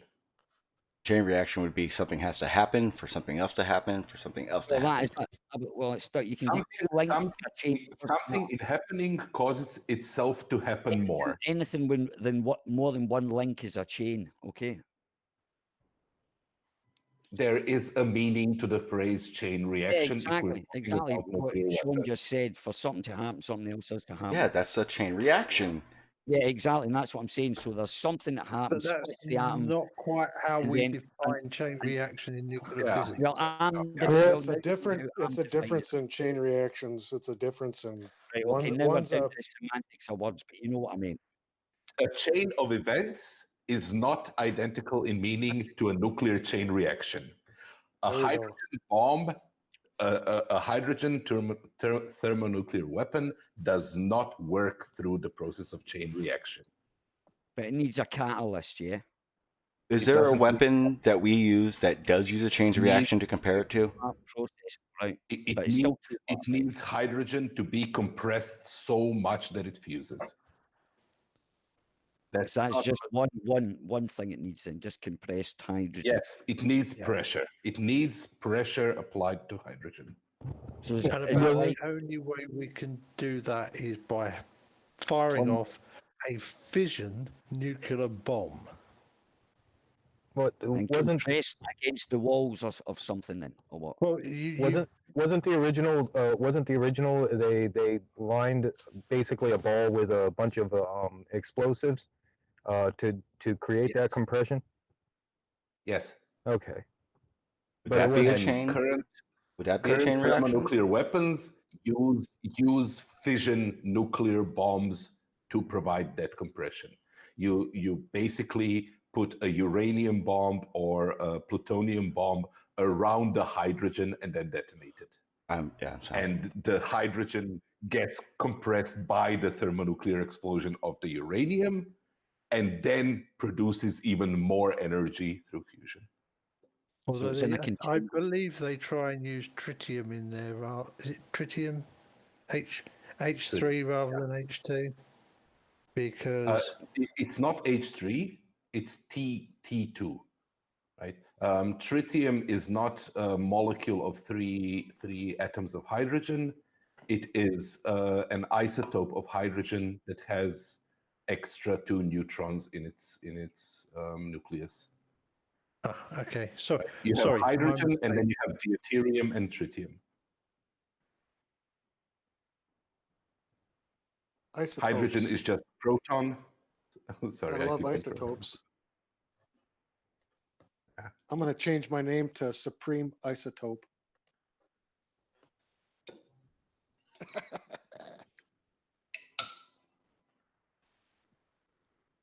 Right. The nucleus of hydrogen is normally just 1 proton, but since a neutron is a non-charged particle, you can add a neutron to it, and then you have an atom of hydrogen, a nucleus of hydrogen, which has double the weight, and it's called deuterium. You can add another neutron, and then it has triple the weight, and it's called tritium. But it's still hydrogen, and it still bonds into a pair molecule. How many isotopes of hydrogen are there? Like 7 or 9? How many different? I think there are only 3. I think that age the next isotope would be 4, and that's unstable. Guys, I can't do it any longer. I can't.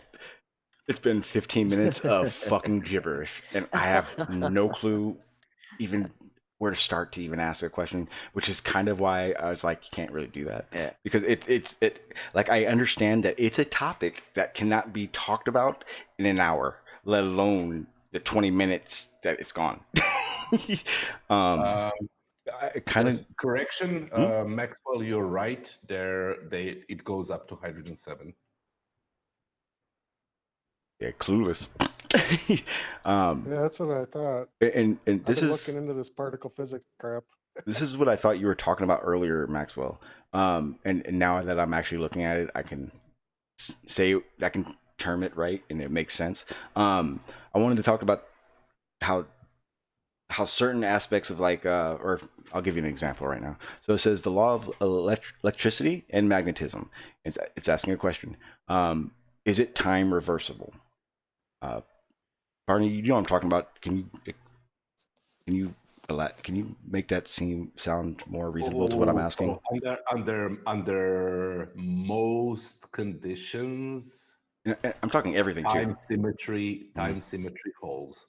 Yes. And for most electromagnetic interactions, it holds.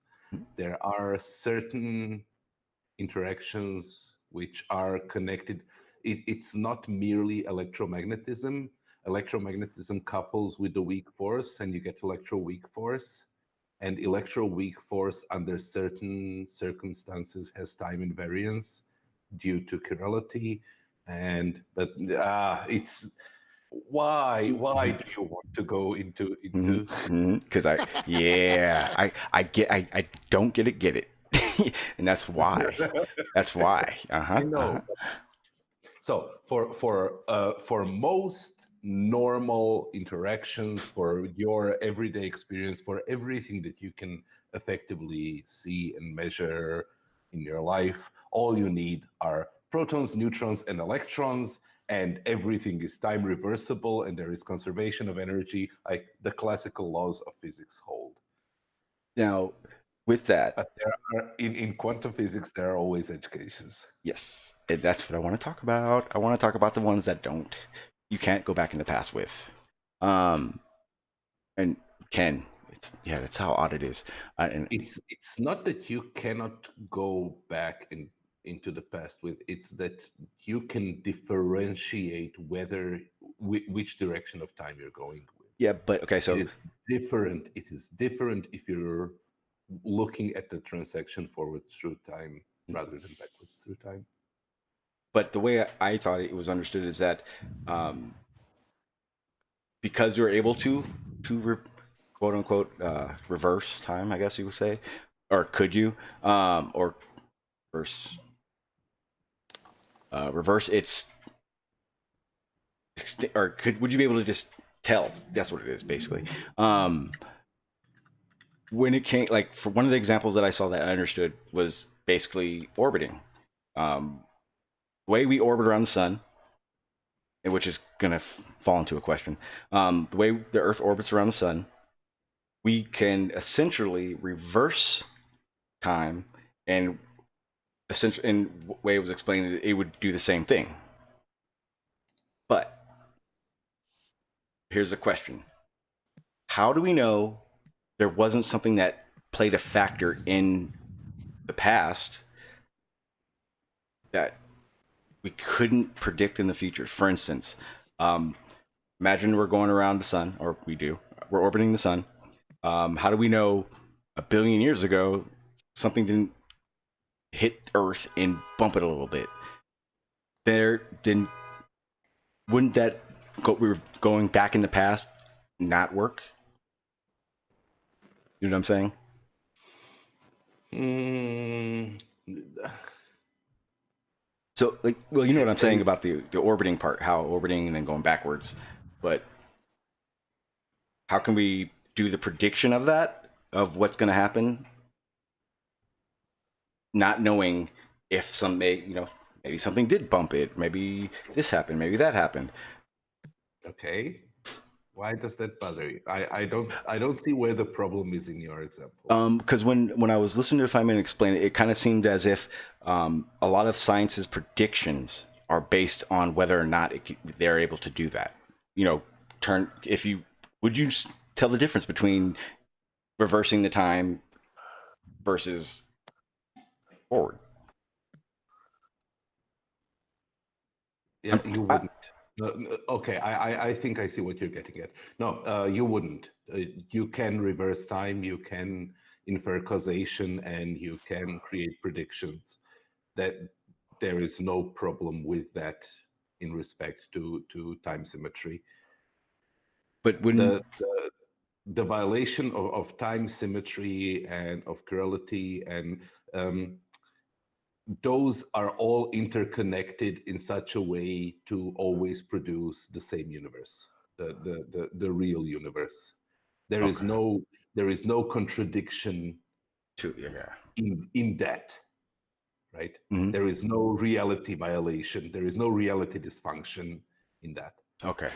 It's just the indication that, again, our perception of what are the elements of reality, what are the basic components of reality are misguided.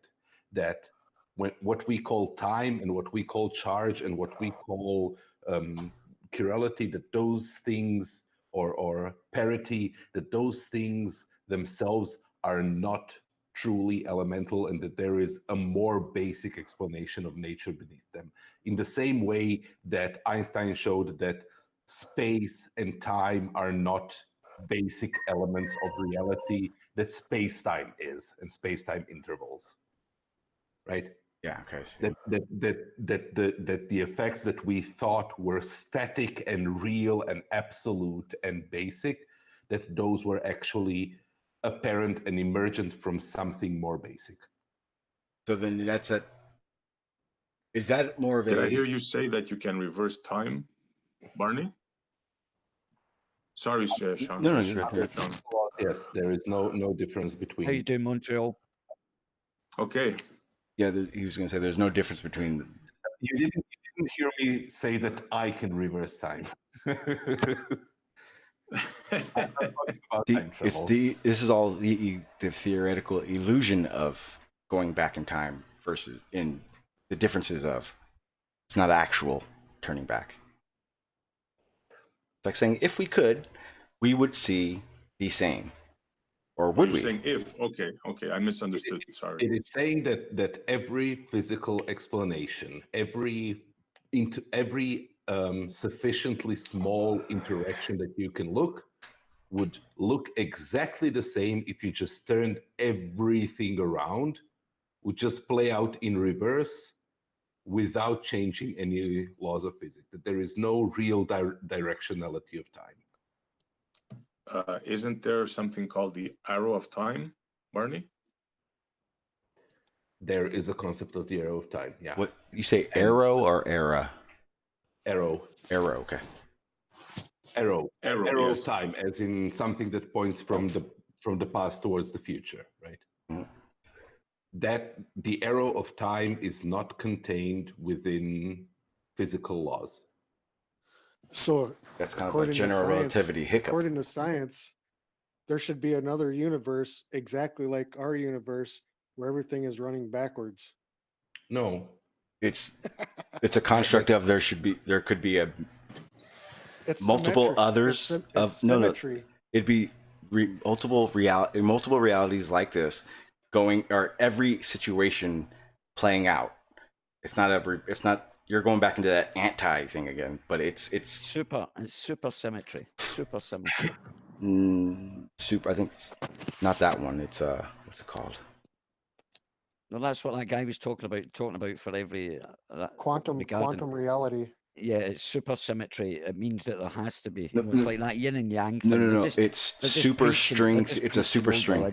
It's super string theory. It's the combination of super symmetry and string theory. Did y'all hear about the theoretical physicists who held a protest? They were chanting, "What do we want? Time travel. When do we want it? That's irrelevant." Okay, that was funny. Yeah, just to you guys though. No, wait a minute. That was, I have to say, fair play. That was quite When funny. do we want it? Whenever.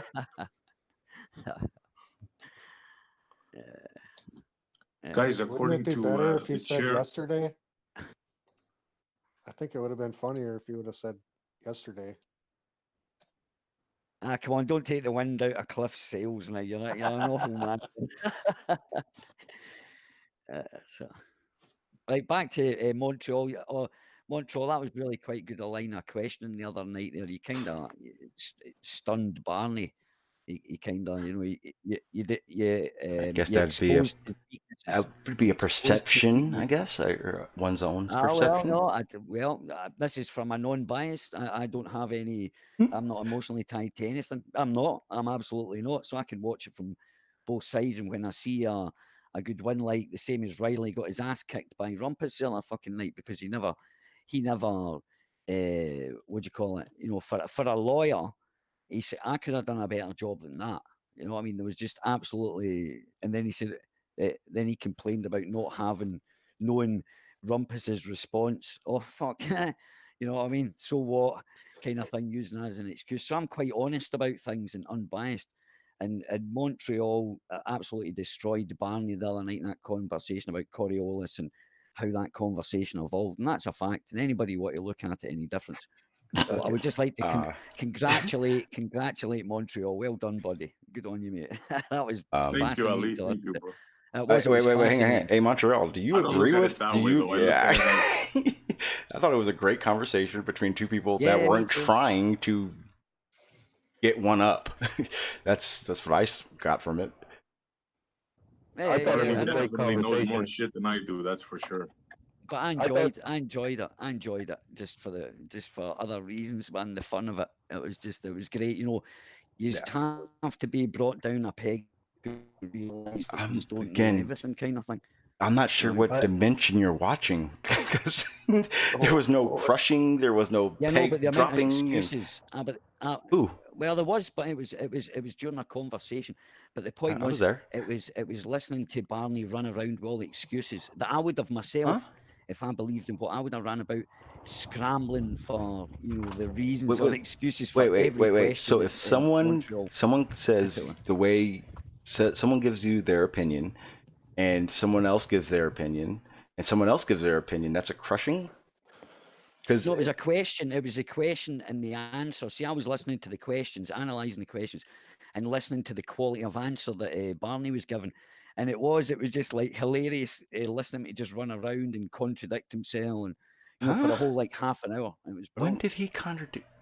Again, I was there. I was there, dude. I was there. You have to have the ability to sit on the fence. To re-listen to that conversation. Yeah, but that's what I'm saying. But you have to look at it. But that's what I'm saying. But you guys don't look at things with unbiased minds. Whoa, hey, no, that's not true at all. I've just criticised Riley. Well, man, you don't. But that's not true at all. You saw it different. No, hang on. That's not what you just said. Is not true. You said you were the only one who looked at it through non-biased eyes, and that is so like I remember that. I remember the conversation. I was there.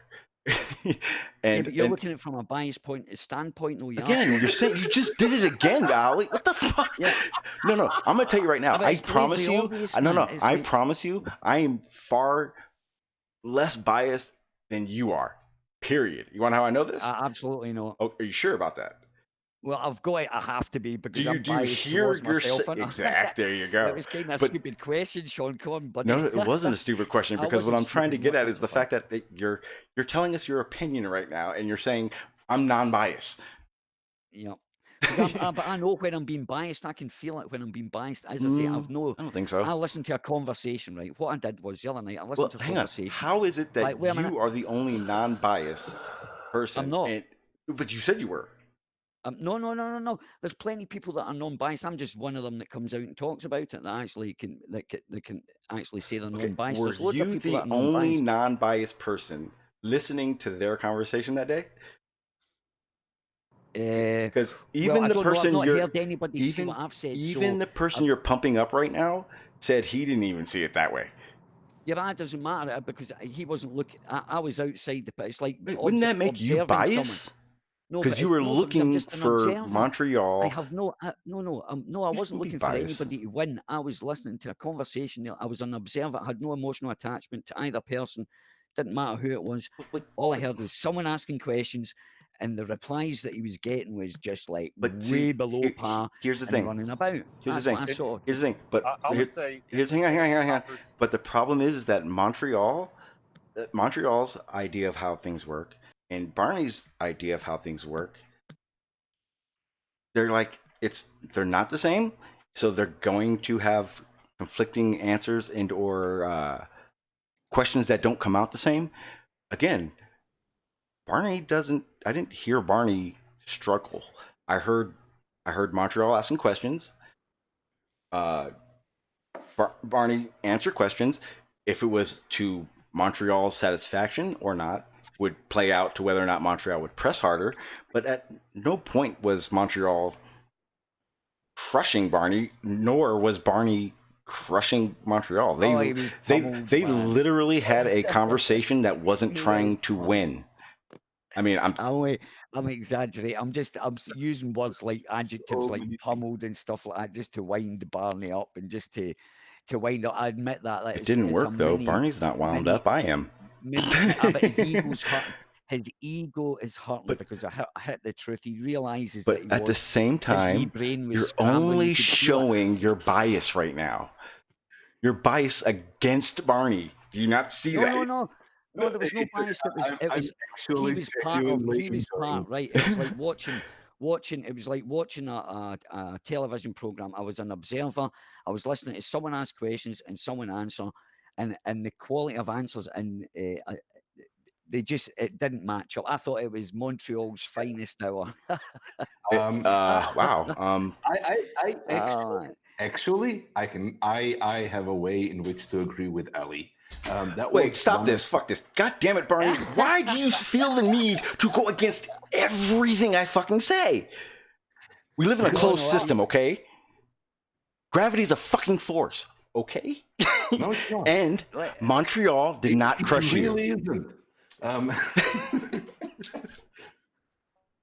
I swear, God, I think Barney's doing this on purpose. Pretty sure. Yeah, I am. There is a specific way, right? That conversation with Montreal, as far as we didn't talk about Coriolis effect at all ever in that conversation, was one of the rare conversations that got my blood to boil. I really don't get agitated often, and I was really having to bite my tongue hard not to insult him. But that's because how he was phrasing. I was. Well, it's a sad. I was just going to say, listening. You got I was just going to say, listening to you two, it was. I was just going to say that listening to you two, it was so respectful, even though you disagreed, and you never, not once, neither one of you, were malicious towards each other in the entire thing. It was like buzzing, like not drunk, but buzzing banter at best. But it wasn't. I don't think it was directed at anyone. I could tell when certain parts Montreal was saying certain things where he was seeing what he can get out of Barney. I did notice that, but at the same time, Montreal does have a respectful attitude, so it doesn't really come off like a asshole move.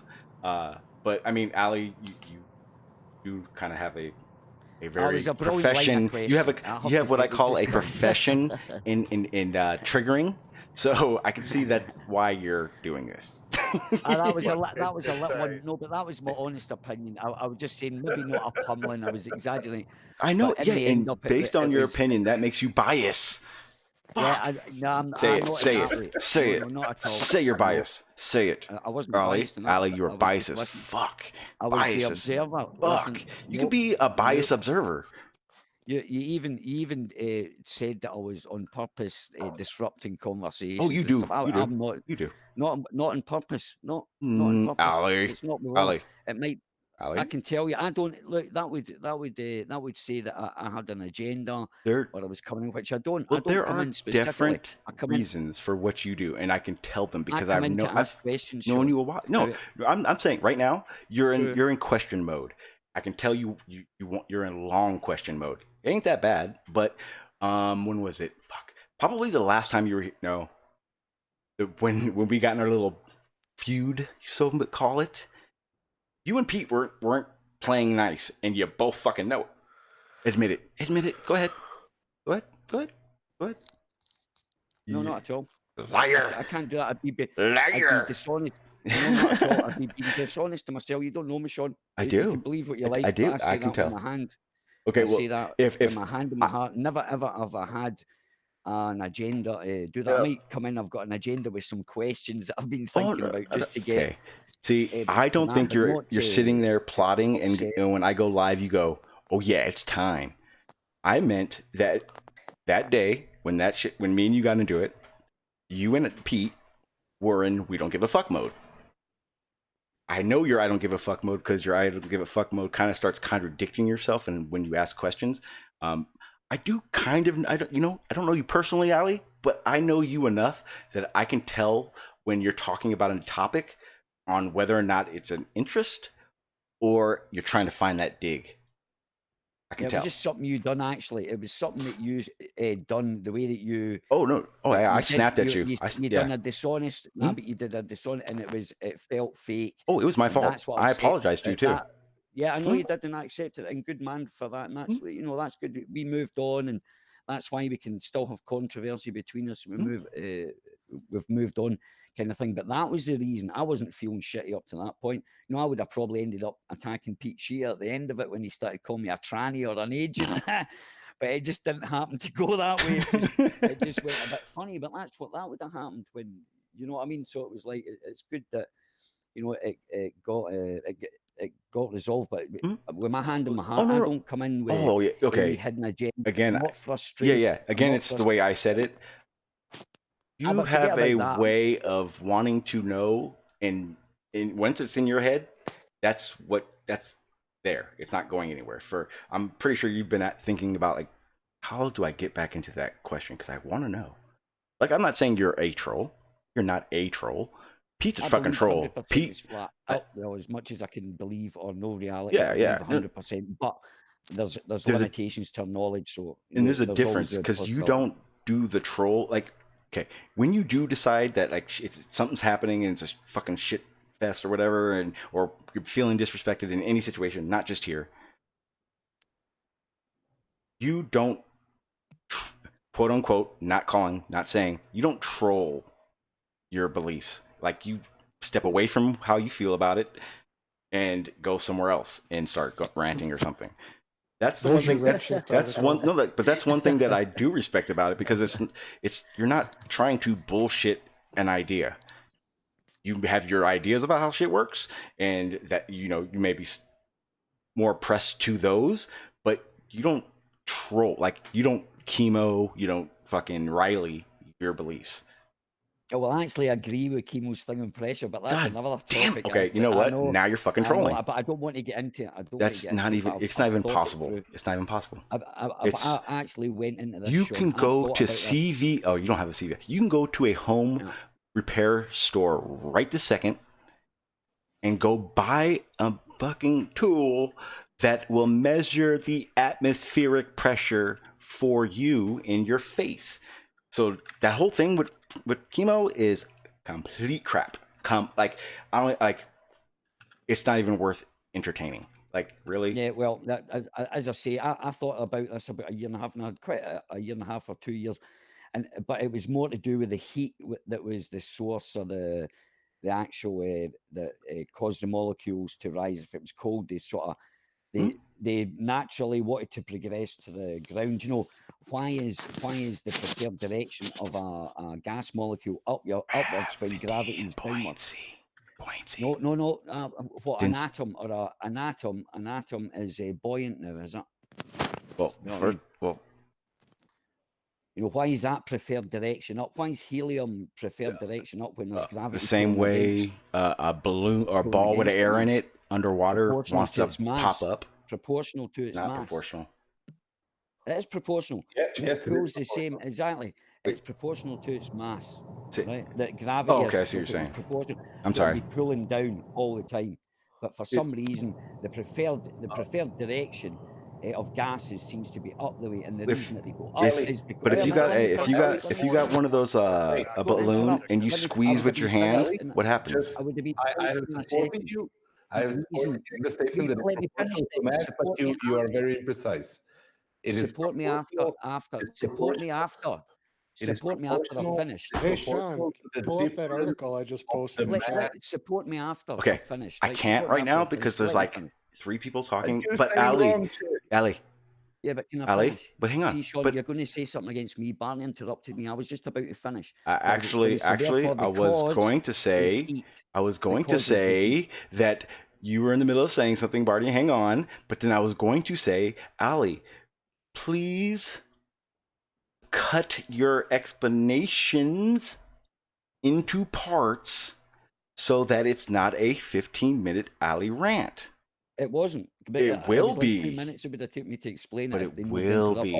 I got a timer, motherfucker. I'll turn that fucker on. You won't even know it's on, and I'll tell you how long you talked. Yeah, do that. But anyway, about this, so the only force making the preferred direction upwards is heat. Warm air makes it rise, cold air makes it fall down, therefore making the pressure on the ground. It's not the pressure up, and that's how you have a gradient. Within different temperatures. Yeah, end of story. How quick was that? But it can't be temperatures, because if that were the case, then, and this was kind of part of the argument I was having last night too. A rainforest, it's hot. Atmosphere, it's moisture. I mean, a desert, it's hot. And it rises. Yeah. Well, it's not just. But the thing is that it's not just how the molecules are in the atmosphere. There's accumulation of things. For instance, the sun. For instance, gravity. Because if that were the case, all gases, everything would be gone. It'd be gone if gravity wasn't real. because everything would just float up. It'd be gone. Sean, There's pull up nothing to that hold it. article. Yeah, but when The gas rising- molecules bang together, there's no preferred direction. If they were just left at a certain temperature that they didn't want to rise up, you know, that temperature where they're in an ambient temperature where they can just sit and not cause any pressure and want to fly about and stuff like that at that temperature that they sit. To make them more excited, you can heat them up and they'll rise and they'll cause pressure. Evaporation, evaporation in rain kind of debunks it, I guess. And it's heat that causes the evaporation. Light from the sun heats the water, which causes the no, because evaporation happens at night as well. Yeah, and that's just stored, and that'll be due to the stored heat that's during the day coming off, heating up the water as well. What about so it's like in Alaska or Antarctica? It'll be the same thing, but in a different. But that's where you have. Well, there's an interesting thing. One of the driest places on the Earth with the lowest humidity is Antarctica. The Antarctic. Yeah, exactly. So there's a kind of proof. So that obviously, which is quite strange. But that goes against everything you're saying. You're showing that there's a very cold area and a very hot places that do the same thing. So doesn't that kind of. Yeah, but it would have to rain, right? And because it's cold, it's not of a high enough evaporation for water to evaporate into the air. And okay. Therefore, you don't have the humidity. Why is there also a temperature gradient that gets colder as you go up, as the pressure drops? Yeah, but we're talking about it all matters. Exactly because because the molecules that are cold are falling out, coming away from there, creating the low pressure. It won't be high. It would mean there would be more particles there. So as they get cold, they drop out of that zone, and that's why. So they're actually dropping down at certain temperatures. Like fog on the water. Fog on the water. I still want to throw in that correction about buoyancy being proportional to mass. Did someone say buoyancy is proportional to mass? I said gravity was proportional to mass. Gravity, not buoyancy. You said that the force acting on the helium, which pushes it up, is proportional to mass. I said gravity is proportional to mass. I was asking why is the preferred direction of gas molecules, dude? I never said that. Why would I say that when I wouldn't say that? That's not in my fucking thoughts. So I wouldn't say that. I was talking about gravity and said it was proportional to the mass. No, you were talking about You were talking about particles going up. That was it. You didn't say nothing about gravity. I asked you about gravity. I was saying it was proportional to mass, and you said no, it wasn't. No. And I said yes, it is. But that was the particles. The force of gravity is proportional to the mass of the atom, which means it should be pulling it down. Therefore, why is it going up? The reason it's going up. Then I'm confused. How is the weight of an atom? Does that mean that it should be pulled to the ground? Because it's not the force of gravity is proportional to mass, and you've got 9.8 percent squared acceleration towards the Earth, which is for everything apparently. But we also have gravity, and because of that gravity, it's a little. The atmosphere is a little bit more dense the closer to the sea level you get. That, right? Huh? Yes, heat overcomes that, and electromagnetism overcomes that. Yes. No. Forget about it, because water particles are not electromagnetic. Magnetism. Yes, they are. Yeah. No, that's light. Also, water. So we are surrounded by that water. Hypothetically, vapors. Yeah. So there's an electromagnetic wave all around us. There are many electromagnetic waves all around us, but that's not what I'm talking about. I mean, the Earth, if you go look at it, there's electrons in orbits around atoms repulsing each other. Down to a manifestation of the electromagnetic force. Right, okay, but you've still got that downward acceleration. Yes, you do. And you do have that acceleration acting upon helium. However, the particles around it, the particles of oxygen and of the molecules of hydrogen are heavier than it. So what happens if you throw a styrofoam ball in a pit with lead shot? What's going to happen to the styrofoam ball? A little Is it float. going to sink? Or is Yeah, right. What would happen if what happened if you buried a stone in sand and vibrated it? What would happen? it depends on the stone.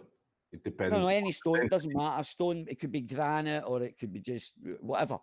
Well, it Stone depends. heavy. It depends on the density of the stone. Hang on, guys. Hang on. Well, I'm Because saying you get the no, stone, Ali, you hang on. put the Stop. No, stone stop. in Everyone, sand. fucking stop. Because Yeah, I finish, actually man. just got irritated as fuck. Sean, calm the fuck down in the chat. I have never seen Montreal be disrespectful. All I see is you talking shit. Stop. I've asked you to do that to stop many times, but sitting here in that chat calling Montreal a pathetic moron is you being a fucking asshole, Sean. Stop. I've had many of conversations with Montreal. I know he's not an asshole for no fucking reason. So stop. Don't anybody in my fucking chat who feels the need to be so disrespectful that you feel the need to do that, go do it somewhere else. Fucking annoys the shit out of me. What part of fucking stop disrespecting people don't you get? Because again, neither fucking one of you would be talking like that if you were in face to face. So calm the fuck down in my chat. Or man the fuck up and get on the panel and have a conversation with them then, Sean. Fuck. I apologize, Ali and Barney, but I had read enough and it really got under my skin. No, that was fully justified. Yeah, no worries. But the point was, if you put a rock into sand and you start vibrating it, like why the farmer ploughs his field every year and discovers these huge big stones is because these stones rise up through the soil, defeating gravity yet again. That's because the density of the sand becomes more dense underneath the rock than the rock is, so the rock floats to the damn top. Yeah, exactly. It's not exactly there. There is the strange effect of whenever there's a small hole, it can be filled by sand and it cannot be filled by rock, and it cannot stay empty. Yeah, so exactly. Any rock. The sand is becoming more compressed and dense because it's vibrating. Yeah, but in the sense of fluids, in the sense of air, in the sense of particles, the particles of the air are heavier. They have more weight than they have more mass than the particle of helium. Therefore, the force acting upon them is stronger. So when they come to an equilibrium, no, but it's proportional, Barney. It's the same force. It will travel at the same speed. It's the same force, mate. It is not the same force. It is the same proportional. acceleration. Proportional. But acceleration is mass. Sorry. No, we're talking about acceleration gravity, though. We're talking about gravity. But we're talking about gravity. Yes. And it's proportional to the mass. Gravity as and well. It's proportional to the mass of the object, correct? So it exerts the same force in proportion to a 5 gravity. The force of gravity is proportional to mass of the object. And acceleration is inversely proportional to the mass. That's why everything has the same acceleration, but not everything has the same mass nor the same force. Heavier objects have a stronger force applied to them. But in proportion to a smaller object, it's the same. It's the exact same. Yeah, if it's proportional to the object. No, force is not the same. No, it's weaker. It's weaker because it doesn't have to be as strong, but it's still exerting. That's what proportional means to the mass. So it's the gravity attracts a 5 kilogram ball with enough energy to make it accelerate 9 meters per second squared. The same as it does, it has to exert less energy to accelerate that ball that's got less inertia, shall we say, less inertia, right? So but it's still proportional. You could go from 2 grams to 5 grams, and you could actually see the force of gravity rising. Yeah, it's proportional. It's proportional, Ellie. That is what I'm the saying. heavier object will reach terminal velocity faster than the lighter object. Well, that's No, it how it's won't. proportional. No, it won't, because not if they have the same. You could get a 5 kilogram ball that's hollow, right? But it's the same size as a 5 kilogram that's not as hollow, but still it's still the what do you call it? Still the same size. Yeah, it's all proportional. You can figure Right. all the acceleration Okay. and the rate of Yeah, fall, well, the distance, and Well, everything they with would- mathematical equations go to up. extreme accuracy. So let's go Force back is to the not gas molecules, right? acceleration. So Force they is in not proportion. acceleration. Wait.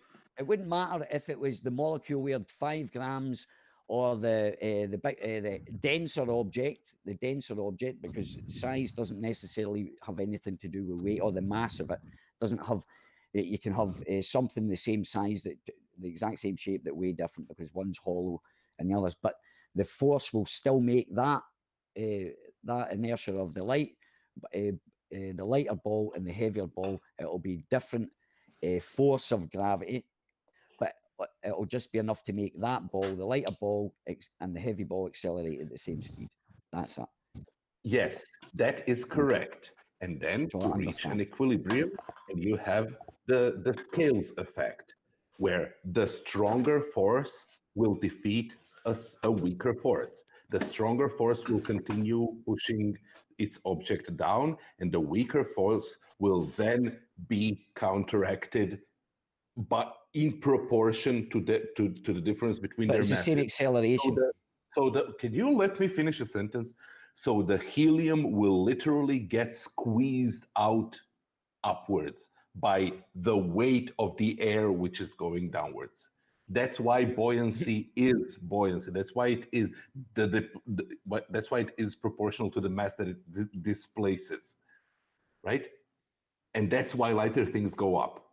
It is necessary for things for buoyancy that gravity exists and acts in this way. But that is not the statement of gravity acts with the same force on everything. Why would it squeeze it up the way? If it's spherical, why would it squeeze it up the way then? If wouldn't it just compress it? If a hydrogen molecules, wait a minute, you're saying it gets squeezed out, right? This thing gets squeezed out, yes, by this medium that it's in, right? But if it's within the medium, how can it get squeezed out if the direction is together? Because the medium is particulate. Because like in the water, the pressure around it will be equal. If you put a ball in the water, you have buoyancy in the water, exactly. Oh no, buoyancy. I'm talking about pressure. Never mind about the buoyancy, right? I'm talking about the pressure. So there would be, so it's like the direction of the pressure is to the center of the ball. It's not like the bottom of the ball pushing upwards or the top of the ball pushing downwards. It's a omnidirectional force going into the center of that ball, because it's surrounded like water. The pressure. If you measure the pressure, you could measure it in the center. That's where the force would end up going towards. That's where your force would go towards. It's the center of that mass, right?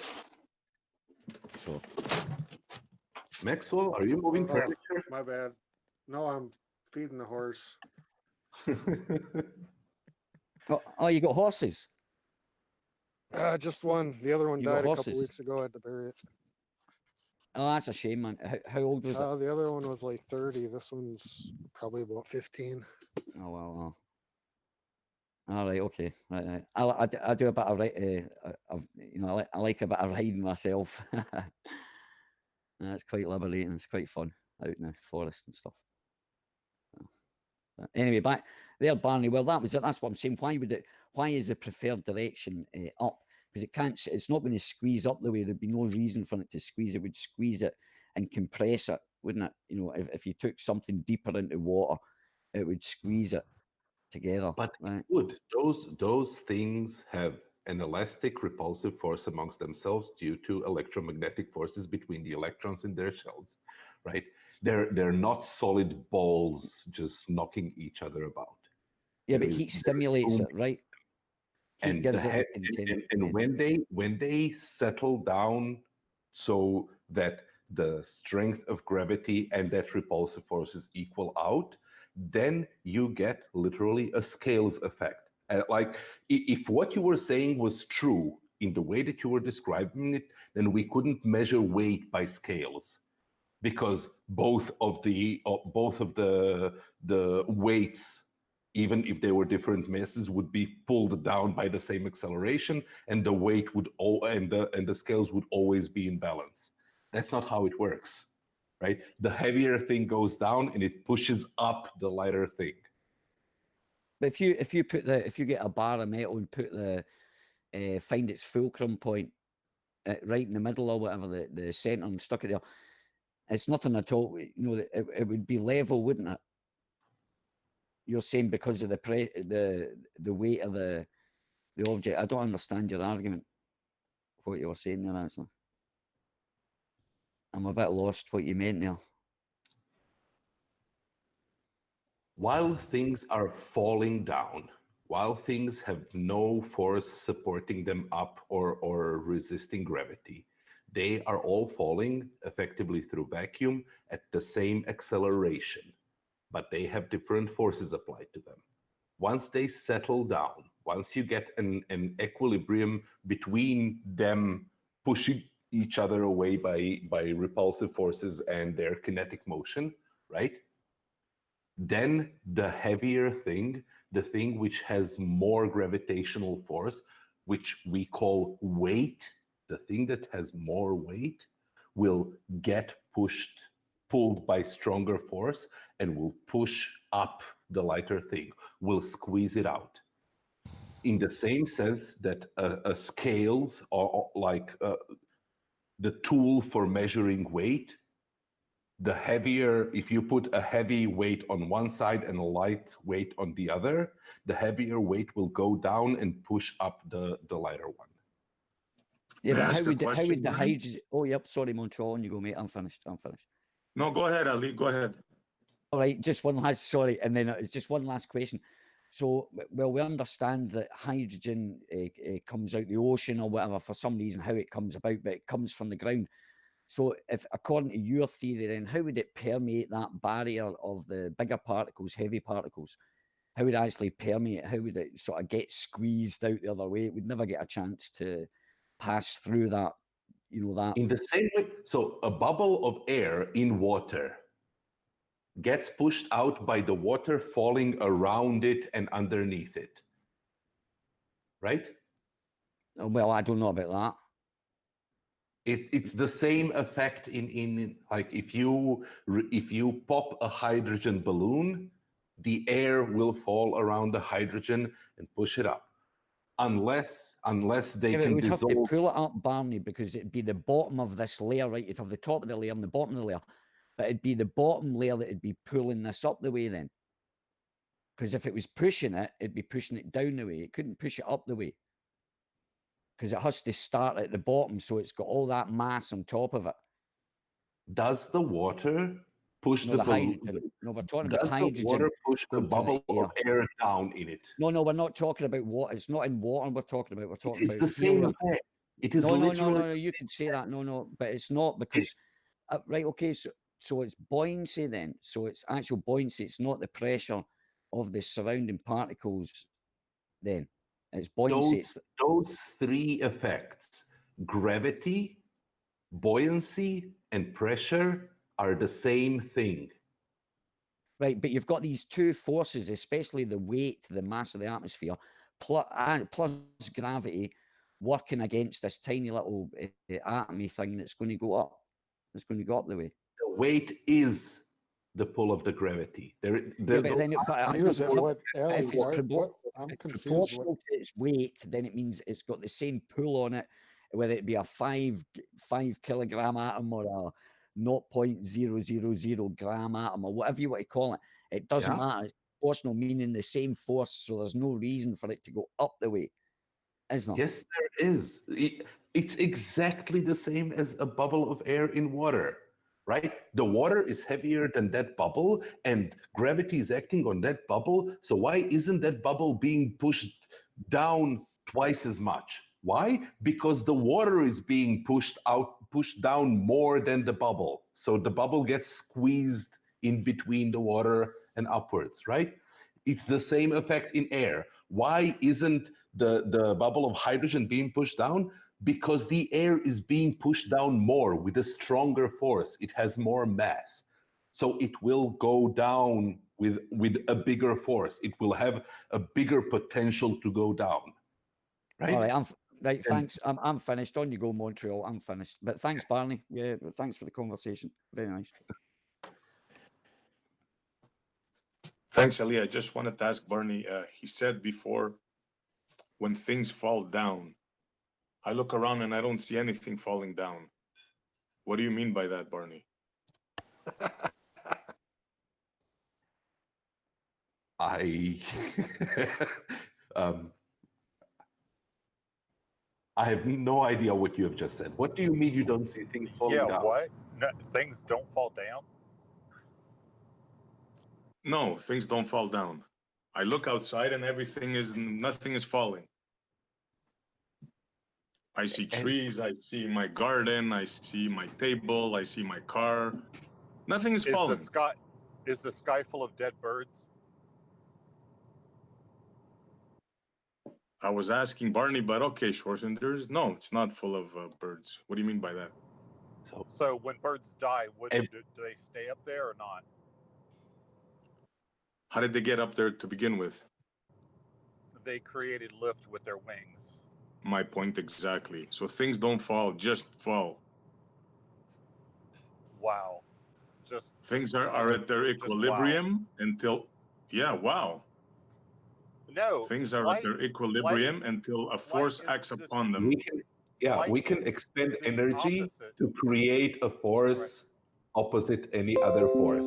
Flight is the opposite of equilibrium. It's called lift. Lift is not equilibrium. It's the opposite. No, it's called disequilibrium. Correct. Thank you. So when you look outside and don't see anything fall, is because there is nothing falling, because things are suspended. But if you have anything unsuspended, it will fall. The atoms in the air are being suspended by their mutual repulsion. If it wasn't for that repulsion, they would just be falling, right? They would be in free fall. Is that what you were asking me? No, I was just curious. Because when we talk about gravity, right? Okay. Everybody says when things fall, correct? Yes. Yes. But things don't just fall. But things do just fall as soon as you remove their support. No. Right? You need... no. Give me an example. Okay, so there is a constant force downwards pushing them down. If you give them anything that will counteract that force, if you act upon them by a force which is opposite that force which is pulling them down, then they will stay suspended. You can suspend them by chemical bonds of a leaf to a tree or a branch to the trunk, right? You can suspend them by a bird pushing itself against the air by expending energy, or a helicopter doing the same, pushing the air down until the momentum equalizes, until there is an equal force pushing it up through the expenditure of energy as there is a constant force pushing it down. That's how you counteract gravity. Gravity is not an infinite force, right? Can I make a comment? Go ahead. When my spine jiggles around and my prolapse discs jiggle around and they switch my legs off, I fucking fall. I go down. I don't go up. I don't go sideways. I go fucking down and I hit the fucking floor. And it fucking hurts.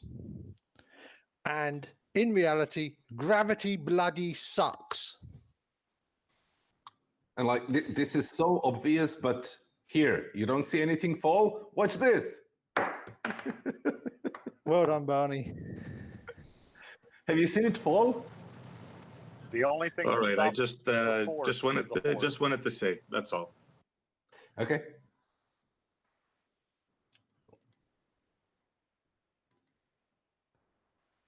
the only way not to have a thing fall on Earth is to counteract, to provide a force of lift of some sort. To counteract Right. gravity. That's what I was just saying. The only thing that stops a force is a force.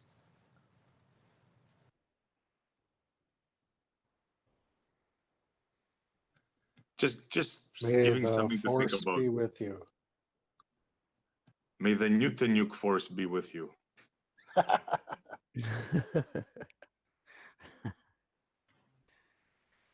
Yeah. Anyway, I've finished for the night. That's me had enough. Thanks but for I that. still haven't told you how they made the first nuclear bomb explode. Oh right, yeah. I thought you were going to tell me. Go ahead. All right, Sean doesn't want that. No. We're being Go ahead. silenced, No. Barney. I am Barney, we're being literally. I silenced. have not paid attention to you people in 20 minutes. I swear. I don't care what you do right now. I got my own shit going on. Continue. I don't like seriously. I don't care at all. If Ali, Sean's Illuminati. I am personally taking myself out of this stream for now. Okay, I'm busy. Continue on with whatever. John, I want to say Barney. one thing to you. What's up? I'm really impressed, bro, by what you're doing. Not on my part, but just that you're doing it. Hey, I know you don't need to be man. defended. You can handle your fucking self. I know that. The difference is, Thank you. is when anybody, I don't give a fuck who it is, when you have disrespect in your pocket waiting to come out in every fucking argument, it's going to make you look like the biggest fucking asshole. And guess who sees it? The person who sees it and says, calm the fuck down all the time. That's why I did that with Sean. It had nothing to do with Montreal. You defend your fucking self. I've heard you do it. I've seen you do it. I don't care. I don't even care what the fuck you called him. I really don't even care he called you a moron. The reality of it is that's Sean's go-to. And it's fucking irritating because I had to hear it in Jose's panel. He does it everywhere. If he can't fucking relax, everywhere he needs to fucking go somewhere. Thing, bro. Yeah. I'd like to plug something here. After this show, in about an hour and a half, I'll be on Nokatsuchi's channel. Previously, The Raging Atheist. His channel is now called Nokatsuchi. And this is exactly the topic that we'll be covering. We'll be having a one-on-one on toxicity, especially in the atheist community, on trolling, on slurs, and stuff like that. Do you have a link that you can share? I'll start passing that link out. I have a link to his channel, but I don't think that he. Oh, hasn't had it up yet. Has an announcement. Yeah. Hey Barney, do you know what tannerite is? Also, I have an announcement. Hey, hang on. Sir Cat, you need to go into your sound options of your computer and turn your shit up. You're low again. Remember how we were having that issue? Sorry. You know what I mean when I say turn your. Driving and I'm in a thunderstorm. Oh, okay, that's what it is. Okay. Go ahead and promote what you're. He did put it up. Here's the link here. Okay, awesome. Here's the link here. Go ahead, Kat. I'm debating Arwen on Saturday on Jose's show. Why? Of all the ones, dude, I'm gonna tell you right now. Have you ever debated him? Didn't you hear him this morning? He's not debatable. He doesn't have. He plays the game. He's gonna come at you with every semantic argument he can. He seems pretty angry.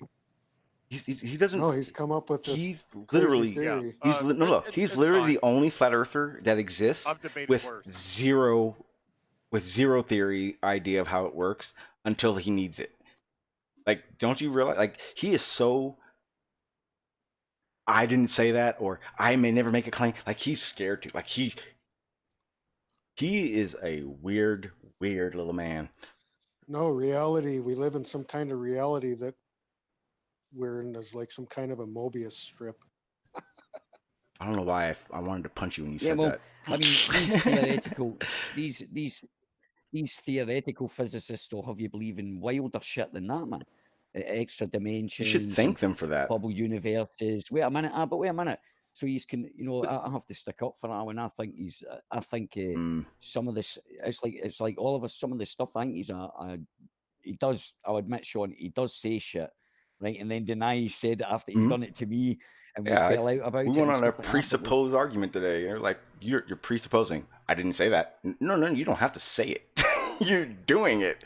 but things like that, do you know, because you've got to remember, Arwen thinks I'm not sticking up, just my opinion, is that Arwen thinks in a different way. Some of his theories, I mean, scientists have wilder theories than that. So the looping thing, I don't go with, because then I have to believe, I don't believe in that looping.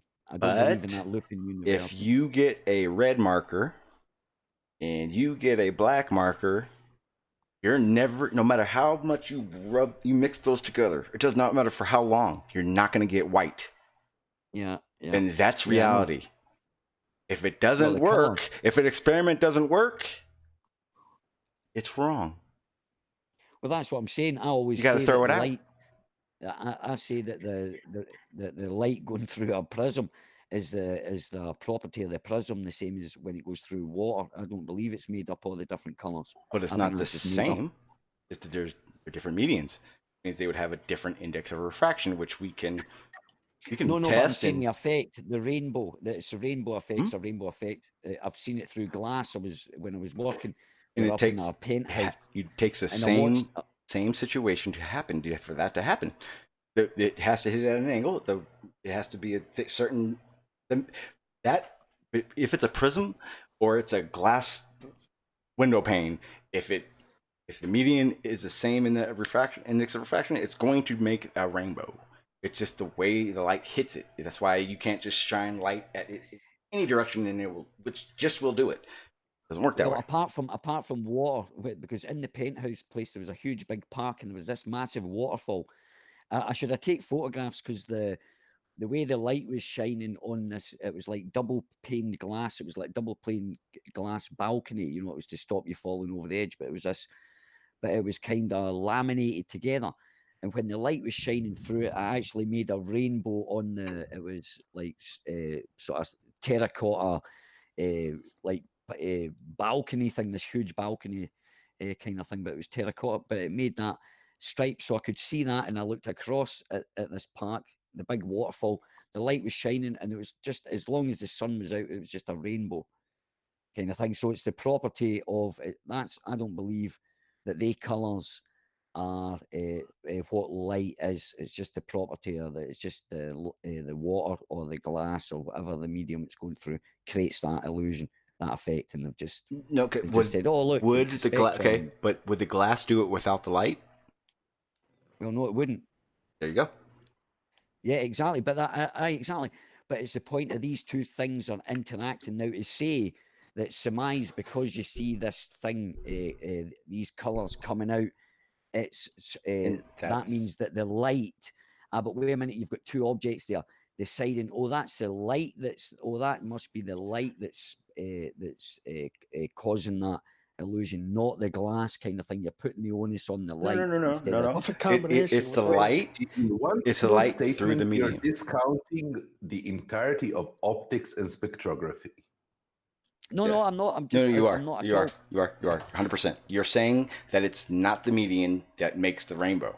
That in itself is saying it doesn't exist. That optics are wrong. I did say that. That's the point I'm making. It's right. You've got the light source, but you need that medium, and therefore, if you need the medium to make that effect, how do you know it's not the medium it's going through that's causing that? That's the reason. Because of other it's like that. It's not explaining what light is. Because of other medians, the other medians that we can test it with. We can recreate a rainbow, and by creating a median between the light. Yeah, but that doesn't prove. That doesn't. It does, because the light. Look, that doesn't prove the light's all them colors, though. Look, wait. Look around right now.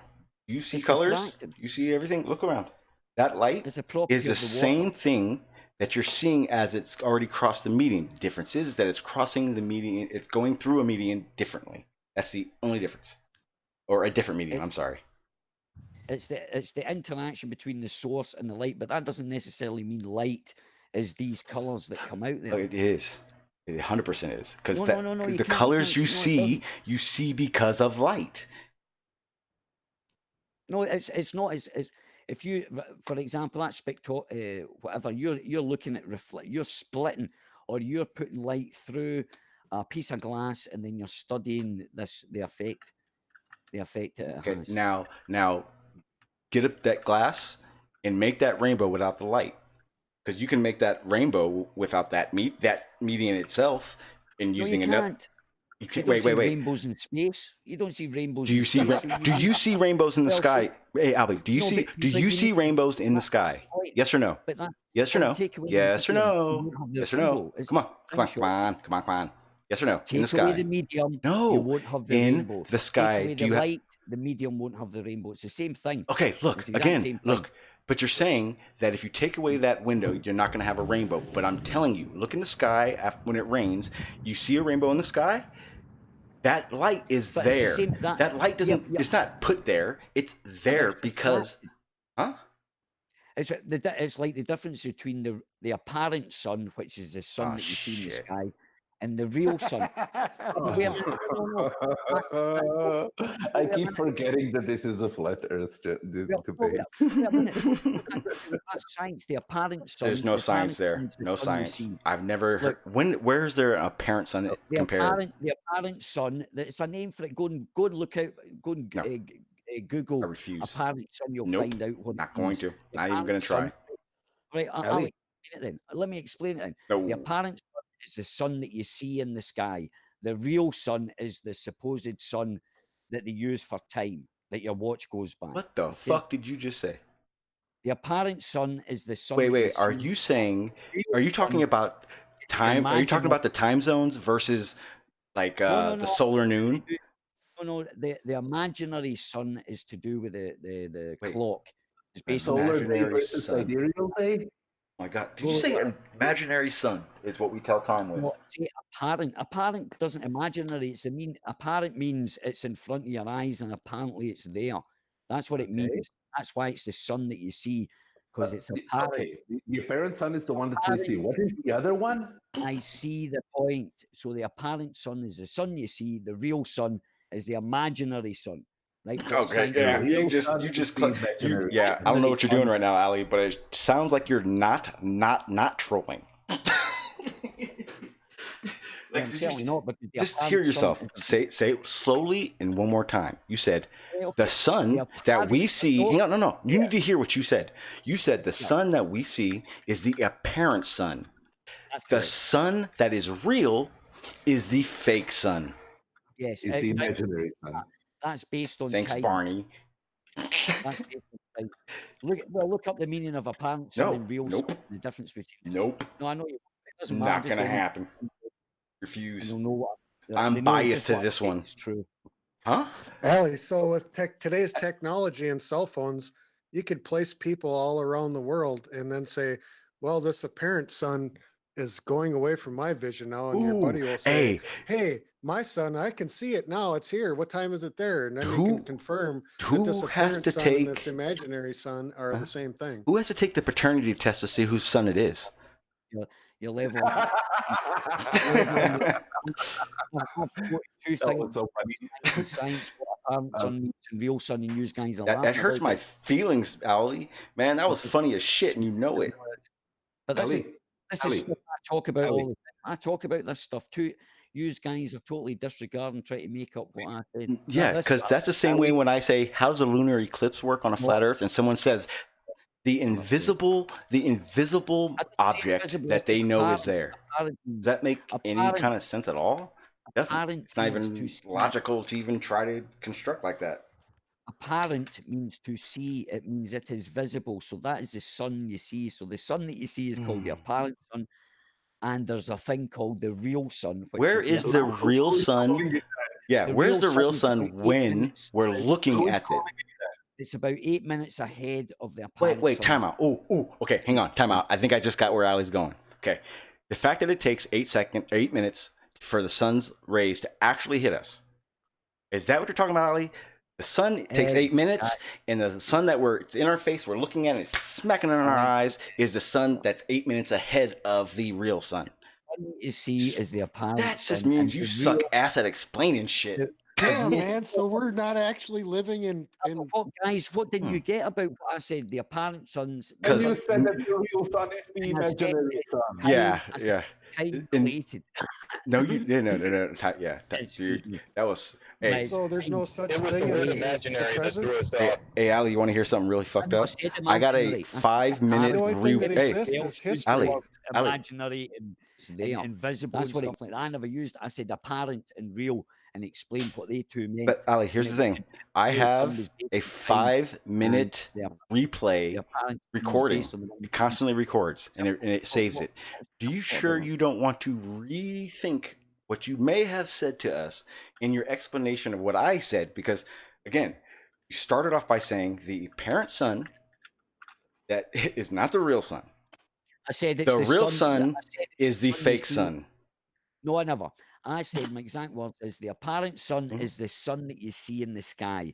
The real sun is the one that you don't. It's based on time. You said fake. solely on You time. said fake. You said not real. I never said fake. I You said real. imaginary. Okay. God I said damn it, it's the real. same. Semantics. Oh yeah. Level and I flat, just want- I round it, want to rotating rewind the and conversation. spinning, but I can't fucking say that. Jesus I know Christ. that. I know the subject. I never said fake.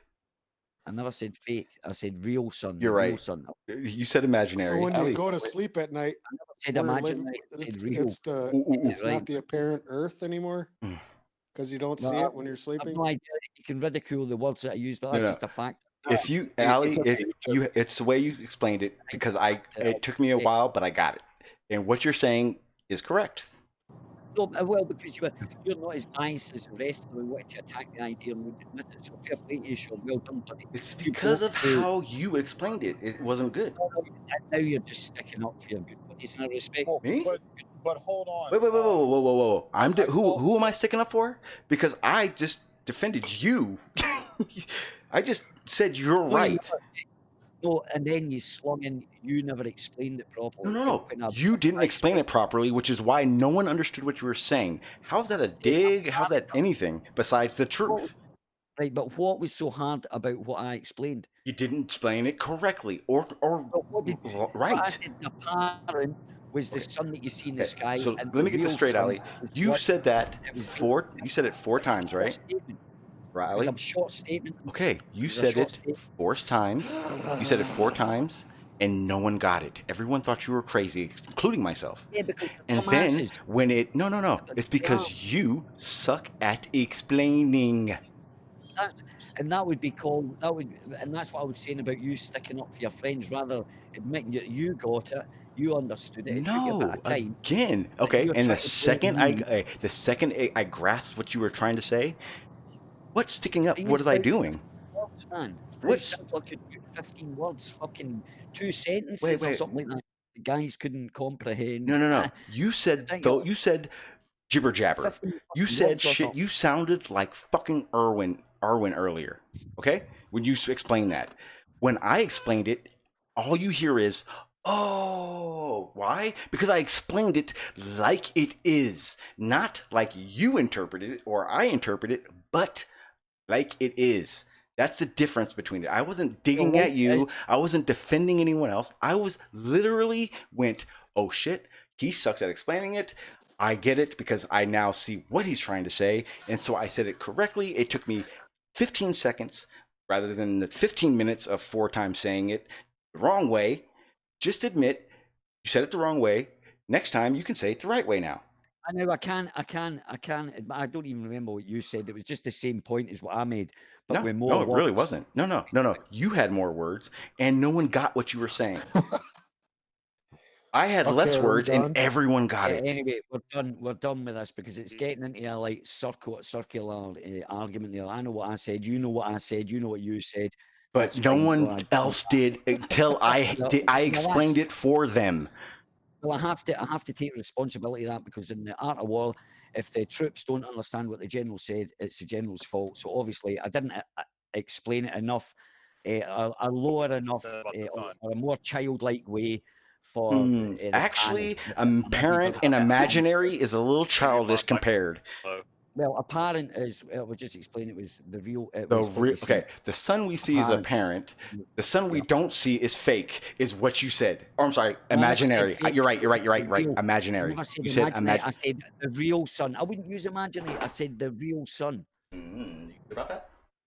Is the imaginary sun based on? Can I ask? I admit I said imaginary then because I would have said, but it's based on time. You know that's the one your watch is based on.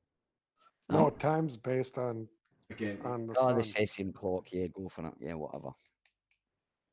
I have No, a question. time is based on the Two passage different of times. There's nature's time and man's time. 2-1, and the invented one's the man time. Okay. Right? That's why you think it's mechanical. They try to make it mechanical and fit it into 24s, and so that it goes like that. But they're never really precise with it. So that's why there's an apparent sun and a real sun, because of the See, but when you contradiction in the word two. it like that, it doesn't make sense. I know. It pisses you off when I say it, but No, I don't. No, I'm over that. I'm over that now. Just letting you know, man. Trust me. You know how many times someone said to me, "I suck ass at explaining shit," all the time. So trust me, I see it because I suck at it too. All right, if I thought it was the effort, I would put some effort in, but as I don't see it's worth the effort, I won't. See, you're not helping yourself though. Yeah, I was super lazy and I didn't want to explain it. Thinking about this. I thought time was based. I thought time was based, like the watch was based on the amount of time it takes the Earth to rotate on Solar its noon. axis. Solar noon. I thought it was the base of the degradation of the cesium atom or whatever. I thought that's what time. 1,000 years ago, or 1,500 years ago, say better. Yep. They didn't have an idea of a distinct time like that. So to say that, or they didn't have a accurate time like we have atomic clocks. So to say that would be kind of doesn't work. They had time. It wasn't accurate as accurate. Huh? Well, it was the predicted. Sean, can I say something? Yeah, please. Yeah, sorry, Montreal. Yeah. What Ali was saying before was kind of interesting in a way. He was 100% correct. The sun, it's 100% right. If the sun blew up and disappeared, it would take 8 minutes for us to see that. Yeah. Yep. Yeah. If it disappeared, we would orbit the sun for 8 minutes, like So as normal as it is right now.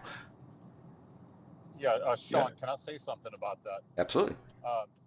His acknowledgement that it takes 8 minutes is an acknowledgement that the speed of light is 93 million, or the speed of light is 3 times 10 to the 8 meters per second, and that the sun is 93 million miles away. I don't know if he wants to really acknowledge that, but he just he's never. But just let me answer that. I didn't say I believed that I was using your science because I have to talk in a certain way that you people understand. So I've personally heard Ali B say he's not going to give a perfect number for that distance of the sun. He doesn't know. I've heard him say that. And guess what? 8 minutes is actually 42 because 4 times 2 is 8. Jesus. So the answer to everything is 42. Maxwell's trying to piss me off also, it actually changes through the day. It only starts like that. The sun through the year. No, through the day. No. It changes. Yes, it does. Nope. Yes, it does. Nope. It does. Then you're going to have to demonstrate. Well, it does. All right, okay, it doesn't. Right. How does it change? How would that happen? It's not real. Because it's not real, is it? Because the sun that you're measuring a not real sun against the imaginary 8 minutes distance. Do you think that it's moving across the sky is like that? You do realize light's instantaneous. No, it's not. No, it's not. No. Otherwise, we wouldn't have a speed. You can measure the speed of light. My belief is, well, how did they begin that? You can measure the speed of light yourself. And from the first time they did it until today, it's improved based on the technology they use, improving itself. You understand? Or not itself, but improving also. You can't say it's constant. It's impossible. You can't say that. Check this out, guys. Check this out. If the 8 minute thing is true, What we're actually seeing It is. You can is check, the sun check it. 8 minutes ago. I mean, in the past, Yeah, it hasn't happened yeah, yet. and you can Yes, Montreal. You can get Wrap your brain around that. you Eh? can get a card. You can get the tools 8 and minutes ago. do it again and show your and do it for yourself. You can do an experiment. It's very easy actually to build. Well, also laser rangefinders and radar would not work if the speed of light wasn't constant. Yeah, I don't even know how he said that. I mean, the Well, fact that we why- can why- measure it. why- but I know Sagnac. I know that experiment that he does. I know about them shining light through mirrors. You know, they're silver. One side silver to reflect and let it pass through, and then they apparently split the beam, got reflection and all that. And then when the beam comes round, it goes round the opposite direction. When it annihilates on the sensor that picks it up, it's out of phase. Oh, no, actually, So you can get like a cardboard box, punch a Wait, hole in it, wait, and that's wait, pretty wait. much good enough. So full of flaws that, you know, I mean, there's so many holes to Yeah, pick but in that. you're What's making that got to do with the sun? it's You not. know what I mean? Ali, does radar work? No, it doesn't, Cliff. Oh, It's fuck. like Cliff, the moon really? landing. What did you think he was gonna say, Cliff? Or does the radar work? You set No, it yourself doesn't. up. It's fake. Fucking course it does, right? But what about What does radar stand for? what's this Socratic fucking Radio path? detection and ranging. Yes, I agree. Yeah, he was talking to the flat earther, Cliff. Oh, sorry. Fuck. No, I'm just playing. It's all good. You've been on a boat your whole life. You do that automatically. Ship. Damn you. Right, so Yeah, I Can worked you- and I worked in a concrete building blockhouse for 9 years, fixing the damn things. Right, Yeah, the Navy's always second, anyways. Just Oh. ask Cliff. Ali, Just so you guys know, there's going to be no Ali, moderation right now because I'm going to go to the radar bathroom and you guys are just going to be The Army comes at first. Ali before the B's Navy will. The Army anyways, has so radar also. Right, I'm can we asking. agree? Can we agree? The Army Cliff, has radar too. They don't have boats though. Can we Yes, they agree do. that radars work? Can we agree on that radars actually work? Yes, you're the one that said they didn't. I never In said that case, there is a fixed No, speed when of did I light. say it didn't work? I never said it never worked. Oh my You god. asked me that question, and I He said, said it You sarcastically. said Sarcastically, he said he that did. light was That's what it was. instantaneous. sorry, my apologies. I was being ironic or facetious or whatever you want to call. But the point is, right. So, but we've come to an agreement. We've started good, right? So we agree radar worked. Now, what's the point that you're making that was relevant to the point I was making? Because radio Because waves you travel said- at the speed of light. Oh, And do you they? said the speed of light was instantaneous. So Yeah, in that yeah. case, radar wouldn't work. Yeah, but you're assuming that radio waves travel at the speed of light. Well, We know they otherwise do. radar wouldn't work. And how did you? What do you mean? And they wouldn't work? Okay, so Alan could probably describe this even better than I can. But so an antenna propagates an electromagnetic signal. It goes out, it bounces off of an object, and then it comes back. Yep, and they measure the And time. we use the time that that interaction took, plus a little bit for however long the computer took to analyze that. That tells us the range of what that thing is. That's based on the speed of light every damn time. Same as a laser rangefinder. Can Yes. radio waves get Right. diffracted then? They can, That's- but because they are much, much longer than visible light, in the fact that radar very often, military radars at least, very often work in the 10 centimeter band. So the wavelength is 10 centimeters compared And with you don't want to be in front of it when it's on because it will bake your ass and it will probably cook all your Holy electronics in the process. especially if you're pushing out 60 megawatts like ours Right. was. And it'll make you sterile. You make it very sterile. Or you have girls. If it doesn't make Yeah, it, that too. even when you don't, when you work on it, when you work around it, it affects your DNA enough that about 90% of the children born to guys working on this stuff are girls. Yeah. But let's stay on task here. We're trying to explain to Ali Yes. speed of So light. the speed of light means that when you send out the pulse, it takes 10 microseconds, so 10 millionths of a second, for the light to go out, hit the target, and come back a distance of 1,498 meters. But it's close enough that we'll call it 1,500 meters. So if it takes 3 milliseconds, it's gone 300 That's too much miles. math, man. What the hell? I know, that's the problem. It always comes down to math, because we have to have the hard numbers to actually be able to get it to work.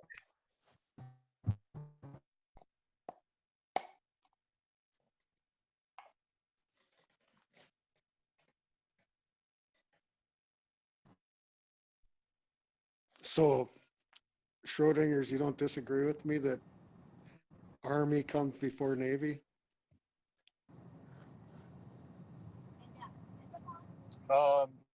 Yeah, because you're on, so you come first. What? I'm saying that Army people come first because they don't have as much endurance.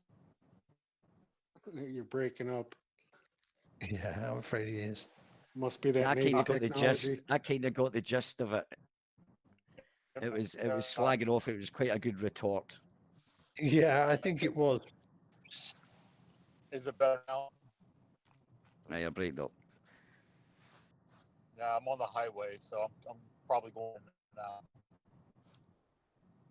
But yeah, Army comes first because they just don't have the state that the Navy does. But the Air Force is above all. No, the Air Force doesn't exist. I thought they were disestablished operational irrelevance. The chair force. Sorry, Troy, I didn't get a bit of that. That's all they do in the Air Force is they sit in a damn chair. Everything they do, Yeah. they're sitting in a chair. The chair force, yeah. Yeah.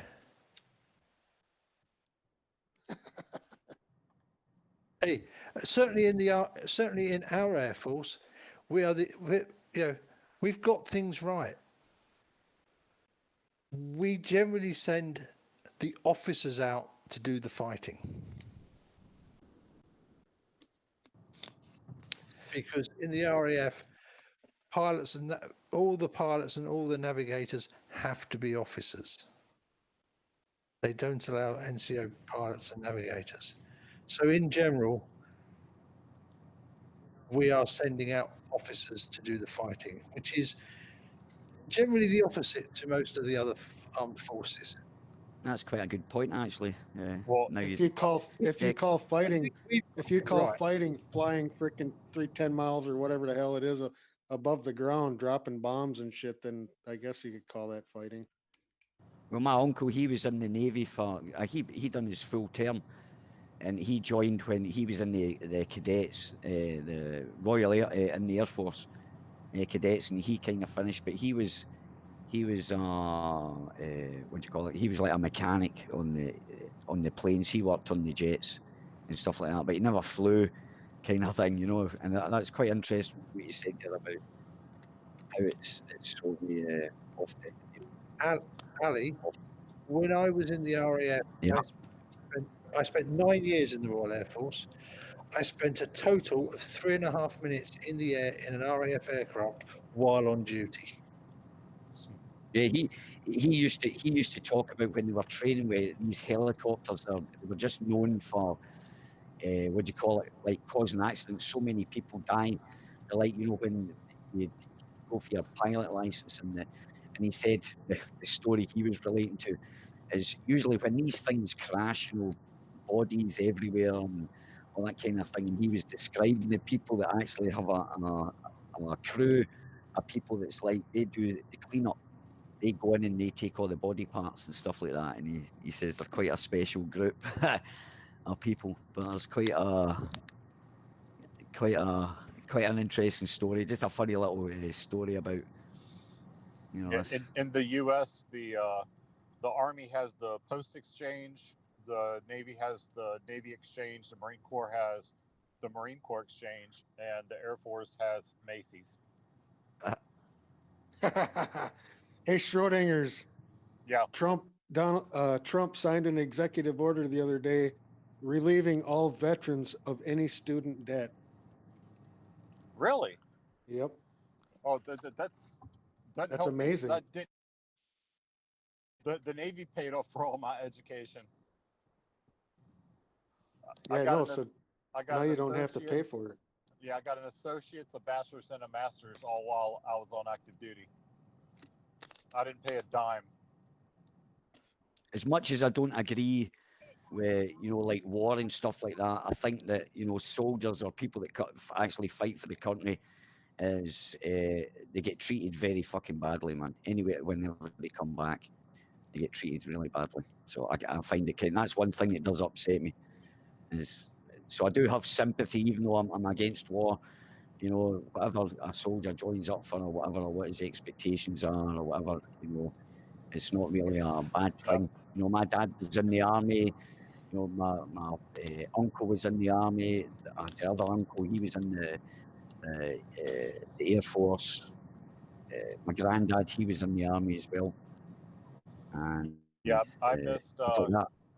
A lot of people like Pete Shea, you know, love to bash me for having served and drawing a pension, because I went 22 years, so I retired and I get a retirement check, and he loves to bash that. But I did 9 deployments over 22 years and missed Christmases, children's birthdays, all that. I don't feel the least bit bad when that check shows up on the 1st of each month. Yeah, why should you? You've done your time, and that's what I'm saying. I'm not anti-army or anything. I'd be, you know, I'd be, you know, black in the name of my dad or my family that you know, that were in served their time or whatever, or were in the war or whatever they did or whatever. But the point is that, you know, my thing was like how they treated these young kids, because, you know, they come back traumatized. We see it in Denmark, like young kids get sent to the Helmand province, end up fucking paranoid wrecks and that. You know, it's got like the highest, most dangerous, fucking one of the most dangerous areas to get sent to. So the British and the Danes. The wars we fought, we didn't pick. No, I know, and that's it. See, I get that. You know what I mean? It's like you're totally detached from the reasons that it was go to war. It's not like your fault. There is a few people that choose to go, yeah, I'm going to, you know, they buy into the propaganda. Let's go kill some cunts instead of, you know, the true meaning is to defend your country kind of thing and be proud of your country. Well, I appreciate that, Ali. That's true. That's coming from the heart, and that's a fact. No matter what I call you or whatever, the fact I couldn't ever hold any. I'd be a hypocrite, you know, because, you know, as I say, you know, to convince a young kid to go and, you know, participate in something, and I'm sure it's quite an eye opener, you know, because all we get is the movies, man. My friend, my best mate, he served in Ireland when the Troubles were on in Ireland, and he says coming out the camp. Now this is urban style, man. The Land Rover would come out first, right? The gates would open, and they would run for the nearest fucking cover. And they'd be paranoid of kids walking down. He was telling us paranoid with kids walking down with fucking prams. They had to treat them as, you know, and that was the zone they were in. They had to treat them as potential fucking suicidals, man. Any dodgy move and they were getting shot. You know, they were that hyped up. You know, and he'd come back. We used to have good talks and sit and have a beer, and he'd like be normal again. You know, because civilians and the army or the navy or whatever, it's kind of, you know, there's that divide there. Kind of thing. There's a different camaraderie when the army and the navy and all these kind of things. But they feel detached. But that was one of the things. He used to tell me some fucking horrible stories and stuff like that about. I'm like, fucking hell, man. You know, you're like constantly looking over your shoulder. You know, you hear a sound behind you. You've got a gun. You've been told, by the way, you know, So you've got a reaction time, you've got to process what you've seen and make a decision on that split fucking millisecond kind of thing. So it's not easy. And people that do Hey, Allie. Yeah. Allie, it's not paranoia. It's just called situational awareness. That's Yeah, all okay, it yeah. is. Well, that's true. I'll agree with you. It's a frame of mind. Like, you know, it's a frame of mind that get put into, like, policemen get put into, you know, when they're going out on the thing. They're all kind of, you know, if they watch the news, there'll be constantly anybody puts a hand in their pocket, they'll fucking, you know what I mean? It's that kind of on that state of awareness. You know, there's, you know, sometimes it goes a wee bit too much, kind of, you know what I mean? Hyper awareness where it becomes paranoia kind of thing, or, you know, and then you I bring had a that. commander once when we would go overseas. He always said before we would go anywhere, he would say, "Remember, everybody, everyone that you see wants to kill you." Just to drive that home, that to stay alert. But you know, like you said, that can go too far, and you get to the point where you can't turn it off, and that's where a lot of people get stuck. Yeah, it was called shell shock in the First World War, in the Second World War, when it was called shell shock. People would react to a loud door banging, and it was a fucking grenade, and they'd duck under, or they'd just switch on to, you know, get flashbacks. It was called shell shock. You know, Yeah. Now we call it PTSD. You guys are one of my that's right, bored. one I mean, of my best friends, I could always when he got back, do he this and he couldn't drive or anything. Every time he drove do it down the when Allie road, he talks. thought that any piece of paper or something on the side of the road was going to be a IED. So he would stop the car and investigate, and you know, it got to the point where he just wouldn't leave the house. At night, he would have night terrors, you know, and he actually woke up choking his wife at one point, you know, and, you know, had to go get help. I mean, you know, the unfortunate part is there's not much help out there if, you know, unless you're really, really looking for it. That's my beef. Yeah. That's my beef with it. The help is just not fucking there, man. And you know, I was just sitting here, just chilling, and wait, oh, almost done. Hang on. He's done talking. Yeah, I don't think Allie's gonna talk. Oh, there you go. Huh? Hey, not only can we not hear you, but you are breaking up like a mugger.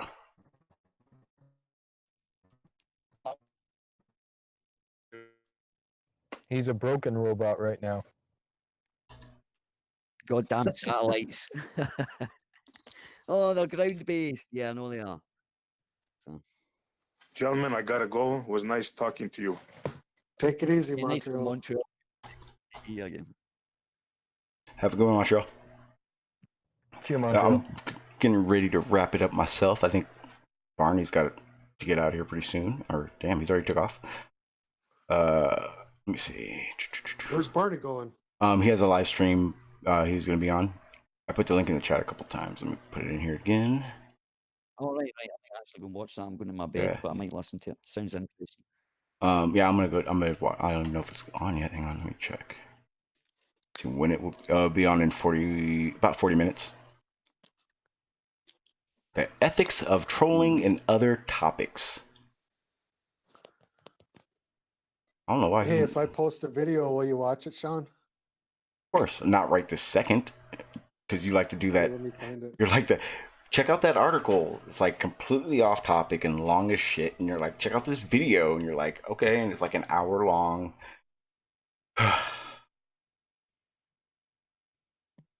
Well, you don't like watching videos? Well, I do, but I mean, it depends on what it's about. Here's one. This is kind of crazy. I don't know. You might have seen it. I'm not going to look at it until you tell me what it's about. It's about a bunch of scientists and philosophers that question shit. You mean every scientist that ever existed?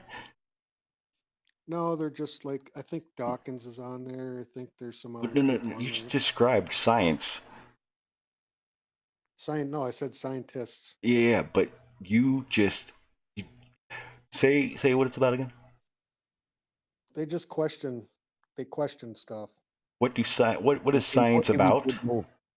and what What do we don't know. scientists do? Yeah, the basic questions that you think about, but you forget, and you think about it again, but you just don't remember what the hell you were thinking about. It's stuff. It's stuff that you question. It's a good video. Okay, I see. Put it that way. Yeah, yeah, So we no. follow the I'll direction. definitely watch it because I just read the description of it. Yeah, I'm in. We can talk about it tomorrow if you like.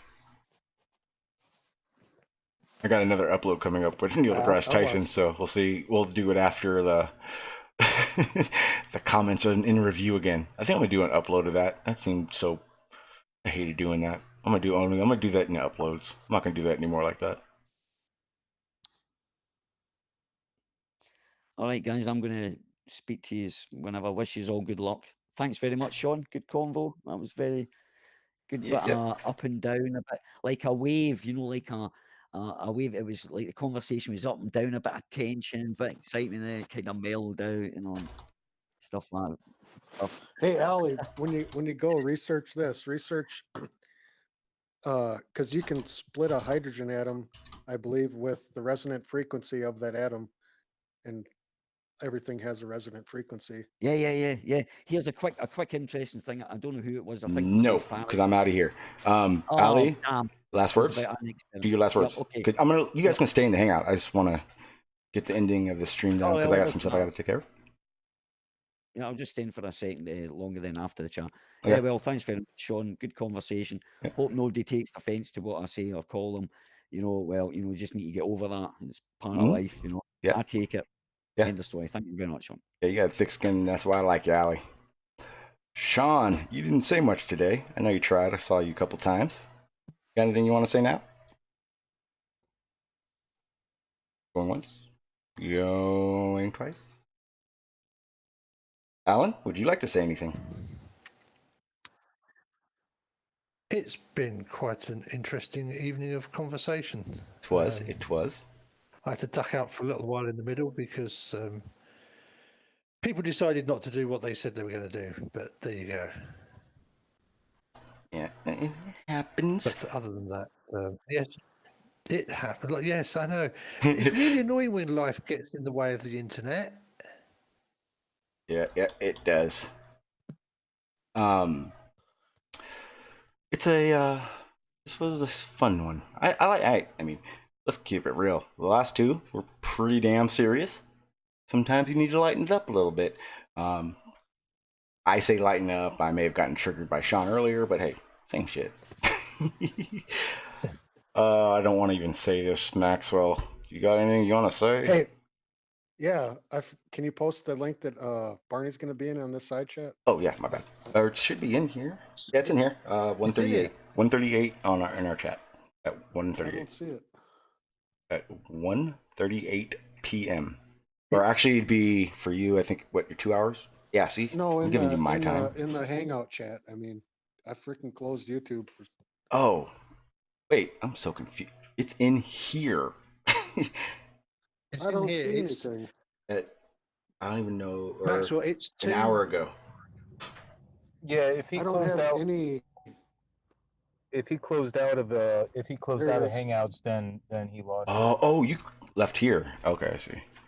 I see it. Thanks. Yeah, no worries. Short as a cat. I almost didn't see you came back. Yeah, I dropped out. My signal dropped, so I'm back. Okay, I'm gonna boost the volume while you talk, so no one else talk because you'll freaking blow everyone's ears out. So go ahead and if you want to say your last word, Shorter, promote what you got going on.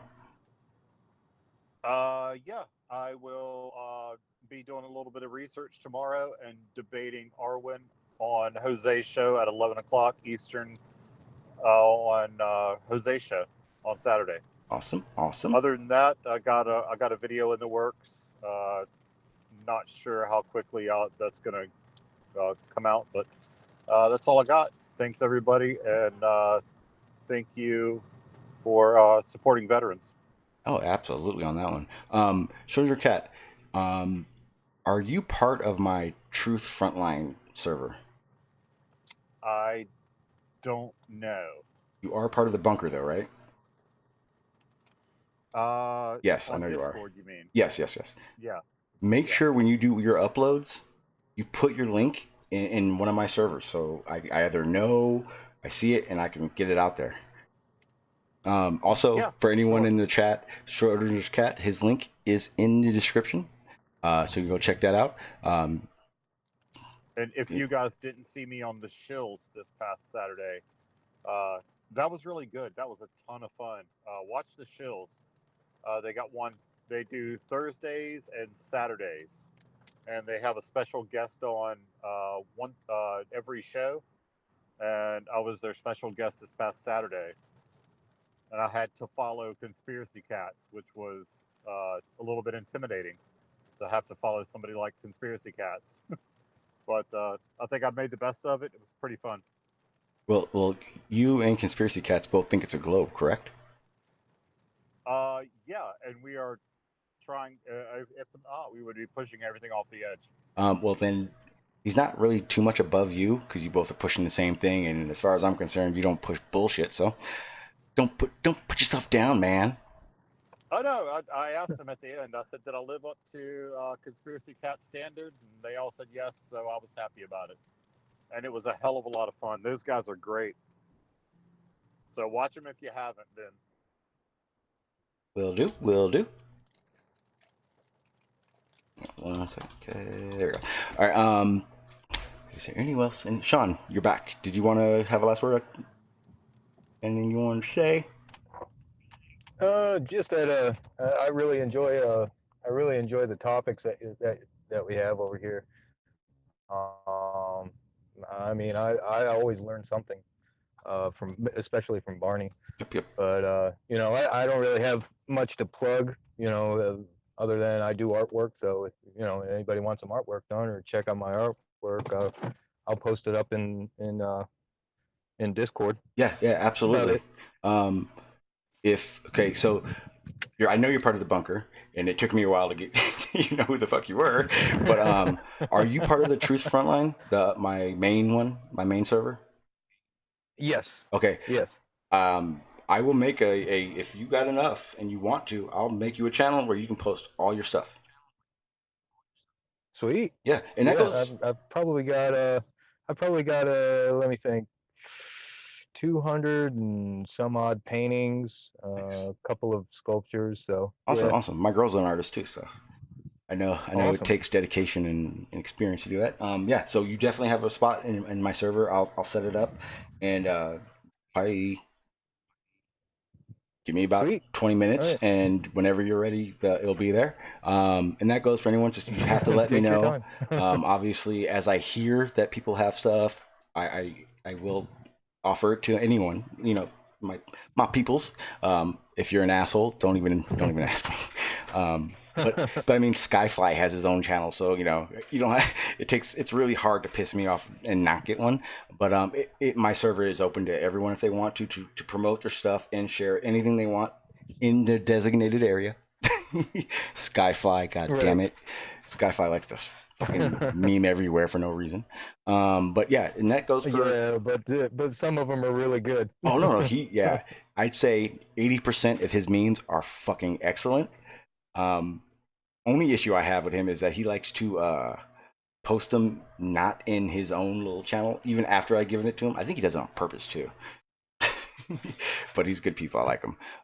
But yeah, it'll be up and ready for in a few minutes. Let me just get over there. Doesn't take long to actually make it. But I like that because then I get to go over there and I get to see what you guys got going on. For instance, like B-Ball has a channel over there. I don't really put so much on here because sometimes we're not even talking about observations that he's doing. But B-Ball has a channel over there that I look at on a regular basis. Who else has a channel? Someone else does. I forget. They're forgettable, I guess. That was a dick. All right, guys, I'm gonna go ahead and get out of here. Believe it or not, I'm actually going to go live. I'd say in about 2.5 hours. Believe it or not, I got an idea that I want to try, and it's got a contact. I'm not going to say any more because then I'll give it away. But look for me in a couple hours, unless there's a stream going on that is big, because I actually don't want to have a bad turnout for this. So if that happens, then I'll probably just be at Discord. And if you are in the bunker and you would like to be part of a panel that's not on a live stream but recorded, let me know in the bunker. And it's going to be only to the people in the bunker. So if you're not in the bunker, fuck you. But more importantly, I'm going to do a non-live stream panel recorded. And that's not even what I'm talking about in a few hours. So that's not it. But let me know, because I'm going to set that up, and it's going to be going on.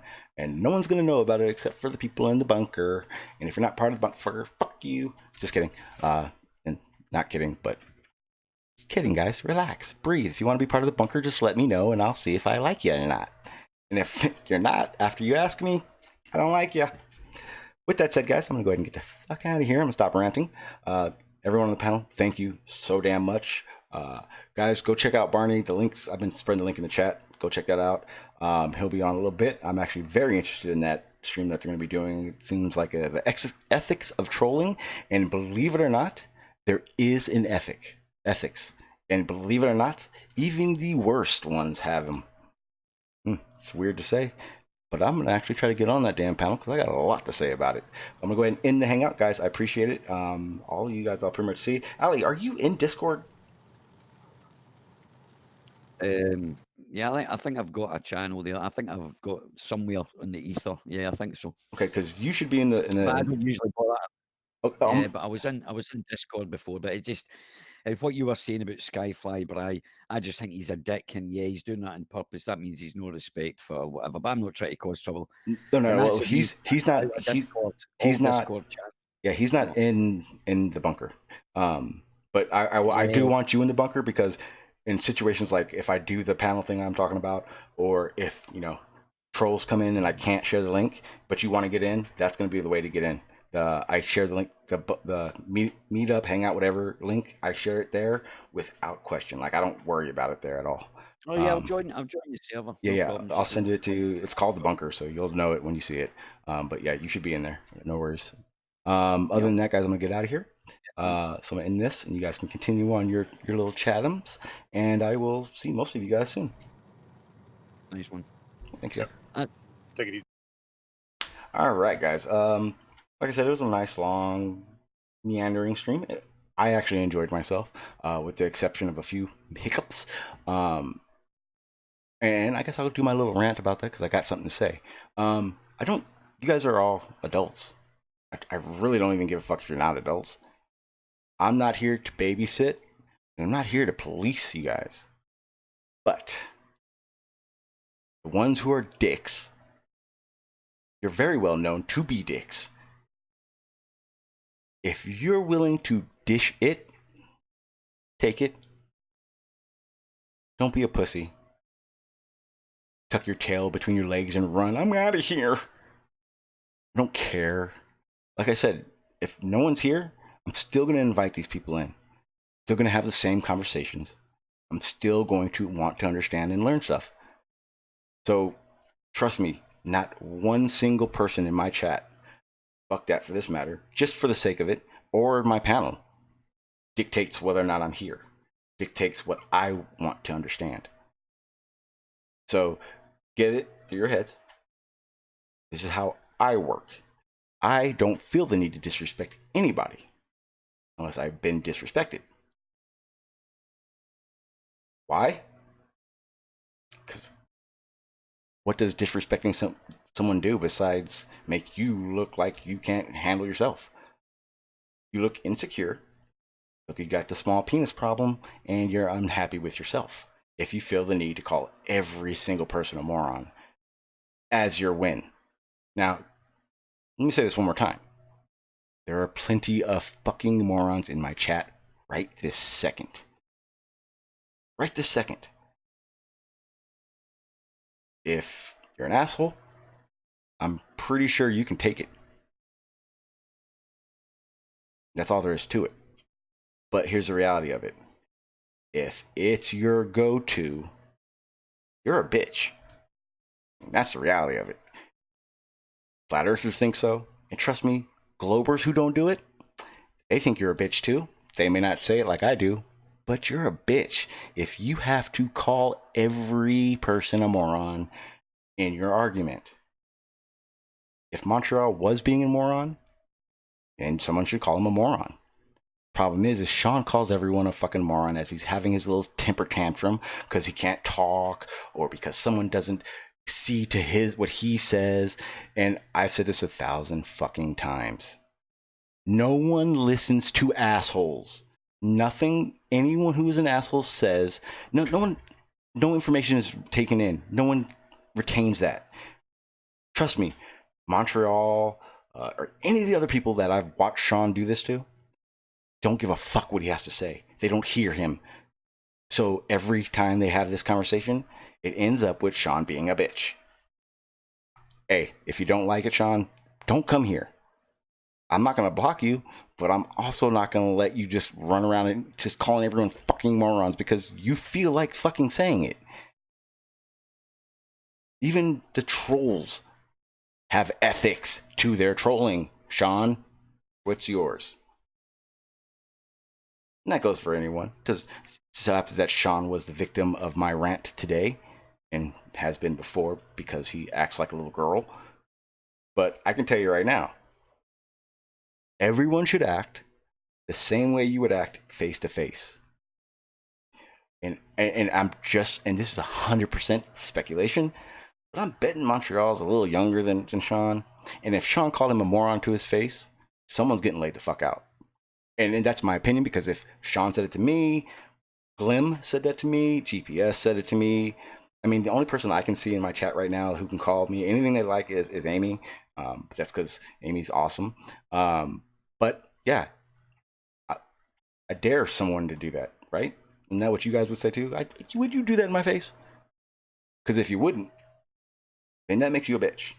And if you would, hey, more power to you. I guess you play those dice. But the reality of it is, I mean, why? What's the fuck for? And if you're gonna troll good. Be a good fucking troll. Jesus Christ. Let's see here. Trying to get some things over here and here. Fucking dude's face off my screen, because I don't really have a reason, but. Alright, so like I said, we're gonna go ahead and I'm gonna go and get out of here. Sorry I wasn't in the chat too often when it comes to interacting and back and forth. Hope the new series will be good. You guys will enjoy that. Again, I'm gonna go ahead and re-record the whole comments thing from earlier, and so I can post it somewhere. I can post it separately. But that's the new thing. That's what I want to be doing. Again, I'm at the realization that flat earthers aren't gonna just be around.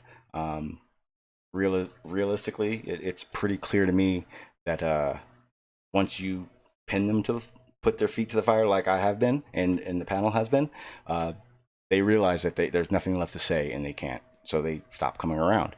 But that doesn't mean that I'm not going to go looking for it now. It's not going to mean that they're not going to hit my channel, my comments up. That was the funny part. Real shit, I've always bitched and complained about my uploads getting no hits, and I was very pleased with this one. There will be another one probably in the next 5-10 minutes because it's ready to go.